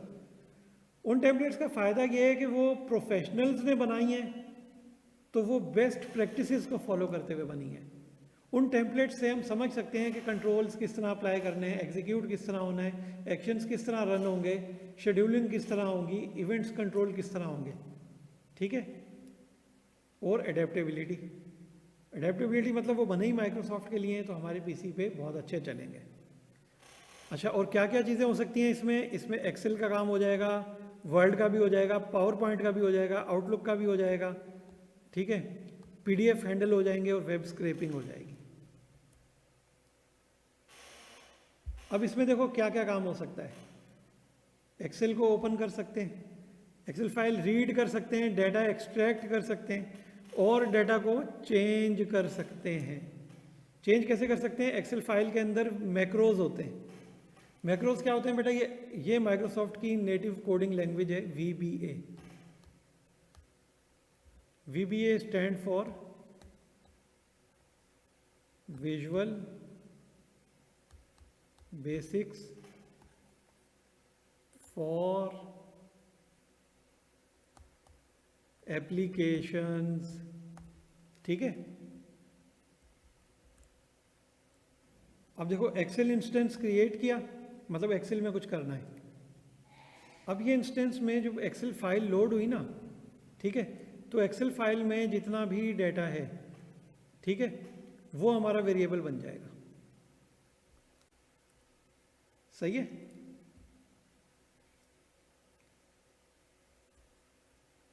अब क्या क्या काम हो सकते हैं भाई, सर्च और रिप्लेस हो सकता है एक्सेल में,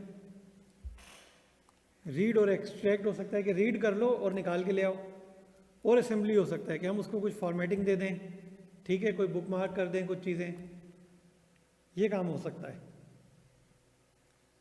आउटलुक में क्या काम हो सकता है, रिट्रीव, मतलब मेल्स निकाले जा सकते हैं, मेल्स फिल्टर किए जा सकते हैं, ठीक है, मेल्स की प्रोसेसिंग की जा सकती है, ड्राफ्ट्स मैनेज किए जा सकते हैं, आर्काइव मतलब कि सर्वर से मेल्स को लोकल डेस्कटॉप पे लाया जा सकता है, रिप्लाई किए जा सकते हैं, और रिप्लाई के अलावा भी मेल सेंड की जा सकती है। पीडीएफ से क्या होता है, रॉ टेक्स्ट निकाला जा सकता है, टेबल्स निकाले जा सकते हैं और इमेजेस निकाले जा सकते हैं। ठीक है, अब देखो इसकी लूप किस तरह बनती है, ये बहुत अहम है भाई। ये स्लाइड जो है ना, मैं कहता हूँ आपका पूरा सिलेबस है ये slide. File, if file exist, सबसे पहले चेक किया है कि जो फाइल है वो एग्जिस्ट करती है, नहीं करती, फाइल के लिए वेट कर लो। ठीक है, यहां पे क्या होगा, एग्जीक्यूशन सस्पेंड हो जाएगी। अच्छा, फाइल एग्जिस्ट करती है, हाँ करती है। करती है तो क्या करना है, मैंने कॉपी या मूव करना है, ठीक है, रीनेम करना है, डिलीट करना है, क्या करना है, वो एक्शन। अब इसमें वर्कफ्लो का मतलब है इसमें क्या क्या चीज़ें हम कर सकते हैं। देखो आउटपुट हमने डिस्कस कर लिया, फाइल्स कर ली, PDF, Excel, Word and Outlook, ये सब काम इसमें हो सकते हैं। लॉजिक ओवर लेबर, भाई ये इसका प्रिंसिपल है। एक काम जो हम मैनुअली कर रहे हैं, बार बार कर रहे हैं, उस काम को हम सिस्टम को सिखा देते हैं कि सिस्टम भाई साहब ऐसे करना, तो सिस्टम वैसे कर लेगा। ठीक है, डिज़ाइन फॉर रेजिलियंस, यार देखो एक काम जो बार बार करना है ना, लेबरस है, उस काम से हम थक जाएंगे पर सिस्टम नहीं थकता। ठीक है, सिस्टम रेजिलियंट ही रहेगा। और ह्यूमन इन द लूप क्या है, ह्यूमन इन द लूप ये है कि जो डेटा एनालिस्ट है ना, वो रिप्लेस नहीं हो जाएगा, वो उसको मॉनिटर कर रहा होगा हर वक्त। सही है।